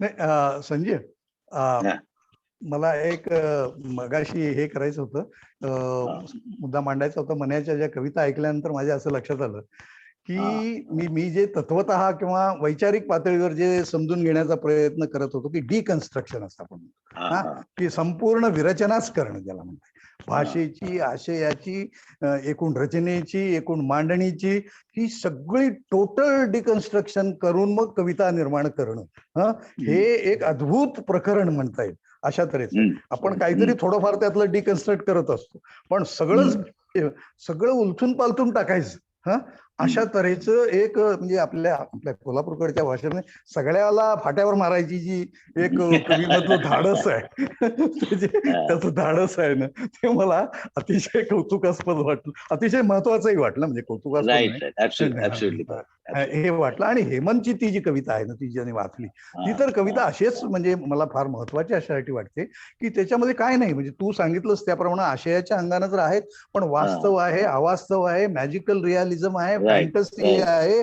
म्हणजे तुम्ही त्याचा फॉर्म म्हणून त्या एका कवितेचा जरी विचार केला तर ती कविता अंतर्बाह्य स्वरूपामध्ये मला असं वाटतं की आपल्याला आशय आणि आविष्काराच्या दृष्टीनं एक विलक्षण अशा तऱ्हेची ती कविता आहे. आणि ते नव्या कवींसाठी लेसनच आहे, नवीन लेसन आहे. आणि तो आपण बोलताना असं म्हणालो होतो की दुर्दैवानं काय होतं की कविता आपल्याला ज्या तऱ्हेनं शिकवली जाते, आपल्या पाठ्यपुस्तकातून येते, आपल्याला सांगितली जाते आणि अवतीभोवती बोलली जाते, त्या सगळ्या गदारोळामध्ये दुर्दैवानं चांगल्या कवितेचा आवाज हा नाही ऐकला जात. आणि त्यामुळे अशा चांगल्या कविता ह्या मागे पडतात, काही काही वेळेला खंत वाटते त्याची. पण ही एक फार सुरेख विलक्षण अशी कविता होती. आणखीन शेवटी मी म्हणजे असं म्हणेन की त्याने एके ठिकाणी फार सुरेख असं म्हटलंय की कधी भाषा कवीच्या अंमलाखाली येते, कधी कवी भाषेच्या अंमलाखाली येतो, कधीतरी भाषा आणि कवी एकमेकांच्या अंमलाखाली येतात, तेव्हा जन्म होतो नव्या कवितेचा. तर हे एक सूत्रच सांगितलं त्यानं सर्जनाचं, निर्मितीचं वगैरे. तर त्याबद्दल खरोखर बरोबर आहे. माने, आता तुझ्याकडे 1 मिनिट आहे, नंतर आपल्याला थांबवायला लागणार आहे. Okay okay. नाही, मी सरांच्या याची सहमत आहे. रायझोमिक वाढ त्यांनी जी म्हटली, एक मला फक्त यात ऍड करायचं वाटतं की सध्या सेन्सरी इनपुट एक्सप्लोजन आपण पाहतो. कान, नाक, डोळे, स्पर्श, प्रत्येक याच्यात एवढी क्वांटिटी आणि व्हॉल्यूम आहे, आणि हे सगळं एकसमया वच्छते घडून. ओके, म्हणजे नॉट ओनली टेक्नॉलॉजी म्हणजे, पण सगळीकडे. आता समजा नवीन कलर झाले, नवीन सुगंध आले, चवीचं तर आपण रेसिपी आणि बघत असतो चालू. तर हे सगळं प्रोसेस करायला खूप एनर्जी जाते ऍक्च्युली. आणि काय होतंय की आता जसं आपण काही मार्केटियर्स म्हणतात की today it is like attention economy त्याला म्हणतात. म्हणजे attention has become the scarcest resource. बरोबर, प्रत्येक जण दुसऱ्याचे अटेन्शन मागतो. त्यासाठी काही सायंटिफिक मेथड वापरून मागतो, म्हणजे सगळ्या वेबसाईट डिझाईन करतो, continuous partial attention syndrome, visual designs करतोय, काय जाहिराती, रियालिटी शोज, हे सगळं अटेन्शन सिकिंग आहे. किंवा मग राजकारणी असतील, भीती, प्रेम, अभिमान असे इमोशन दाखवून हे करतात. पण ते अटेन्शन इकॉनॉमीमुळे माझं अटेन्शन केवढं आहे, आणि because of the sensory input explosion, त्यामुळे मला ते प्रोसेसिंग करायला होत नाही. आणि जसं हे सांगितलं की आय एम जस्ट, म्हणजे त्या गुवाटरी आणि दलवीजीचं जसं आहे रायझोमी, की you are in the process of becoming, you not fully become. म्हणजे अजून युअर जस्ट घडत जातो, घडलेलो नाही. त्यामुळे कदाचित लेजंड असा नसावा, किंवा जसं 2 मिनिट्स फेम असतो ना, तसं 2 मिनिट्स हे असावं, तुकड्या तुकड्या, फ्रॅगमेंटेड सेल्फ तसं असावं. असं त्यामुळे हे एक कारण असू शकतो की there is no legit scene around. Yes. त्यामुळे आता आपण हा सेशन थांबवणार आहोत. पण थांबवताना आपल्याला सगळ्यांना माहिती आहे की सध्याचा काळ विचित्र आहे. या पॅन्डेमिकमुळे तो अतिविचित्र झालाय. म्हणजे सगळीच उलथापालथ, डिकन्स्ट्रक्शन कवीनी किंवा आणि कुणी करण्याच्या ऐवजी या पॅन्डेमिकने आता आपल्या सगळ्यांच्या आयुष्यात केलेलं आहे. आणि अशा वेळी यासारखे कविता वाचनाचे, कविता वाचण्याचे, कविता ऐकण्याचे, कविता लिहिण्याचे, कविता ऐकवण्याचे असे काही क्षण कदाचित आपल्याला थोडाफार आधार देऊ शकतात. त्यामुळे थोडासा जरी बराच इकडे तिकडे जरी झाला असला तरी रोमॅन्टिसिझम मला सोडवत नाही, कारण ती गंमत असते रोमॅन्टिक होण्याची. त्यामुळे मॅथ्यू आर्नॉल्डचं प्रख्यात पुस्तक माझ्या डोळ्यासमोर आलं, आणि त्याचा एक शेवटचा कोट तिथे म्हणतो मी, आणि आपण हा कार्यक्रम संपूया. तो म्हणतो, more and more, mankind will discover that we have to turn to poetry to interpret life for us, to console us, to sustain us. Without poetry, our science will appear incomplete, and most of what now passes with us for religion and philosophy will be replaced by poetry. असं झालं तर फार उत्तम. त्यामुळे romantic जरी असलं तरी असं व्हावं, असं आपल्या सगळ्यांची इच्छा आहे. ती ज्ञानेश्वरांची पण होती, तुकारामाची पण होती, जनाबाईची पण होती, आणि आपली सगळ्यांचीच आहे. त्यामुळे आणखीन संजू, आणखी रोमॅन्टिकच म्हणाला म्हणून शेलीनं सुद्धा म्हणून ठेवलंय की poets are the unacknowledged legislators of the world. कवी हे त्या अर्थानं. त्यामुळे इथे मी थांबतो. आणि फार सुंदर चर्चा थोड्या कमी वेळात झाली आपली. आणखी बऱ्याच प्रश्नांची उत्तर सप्रेंच्याकडून मला घ्यायची होती, सप्रे सरांच्याकडून. आणखी कविता ऐकायच्या होत्या मला, ती स्कायलॅब पण ऐकवायची होती सगळ्यांना. त्या काही गोष्टी राहिल्या. Anjali, thank you very much. This is fantastic that you could invite us, and we really spent, it's very precious, and I'm really obliged to you personally also. And whoever has, I mean, those who are listening, मला ते comment दिसतात, त्यांना ही चर्चा आवडलेली दिसते. त्यामुळे अतिशय महत्वाचं काम अंजली तू करतेस, आणि तुझ्याबरोबर आम्ही सगळे आहोत आणि राहू. धन्यवाद. नाही, धन्यवाद. very grateful, Sanjeev, Hemant, Manya, आणि Avinash. This has been a really truly rich discussion, and I know that time has run out. We ought to have spoken more, and I feel let us not end it here and say bye bye.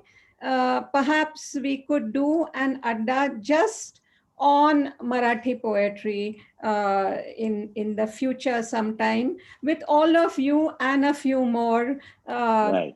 poets असे सगळे एकत्र येऊन, कारण हे तुम्ही सगळ्यांनी जे बोललं आणि ज्या कविता वाचल्या त्या आणखीन अंडरलाईन करायची आज गरज आहे. आणि म्हणूनच I will not say bye-bye. I will say, let us continue. It's a break for now. Thank you very much. Thank you. And, Thank you. And this brings us to the end of the this poetry festival. And what a brilliant and powerful end. Thank you. आणि पुन्हा भेटूया. रणजित पण म्हणतो आहे पुन्हा भेटूया लवकर. पाण्याबरोबर cheers. पाण्याबरोबर.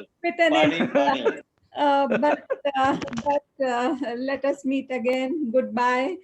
Keep well, keep safe. If Ashwini is still there, please let us know that the test results that you went in for yesterday are all negative and you are all well. And we meet again. Take care, be safe. Goodbye. Goodbye. Thank you. And good night. Thank you. Thank you, all of you, everyone who's attended, all of them also brilliant writers and thinkers. Thank you so much. I shall end this. And both the recordings will be there on YouTube by tomorrow evening. Thank you. नाही माझं ऐकलंच नाही. नाही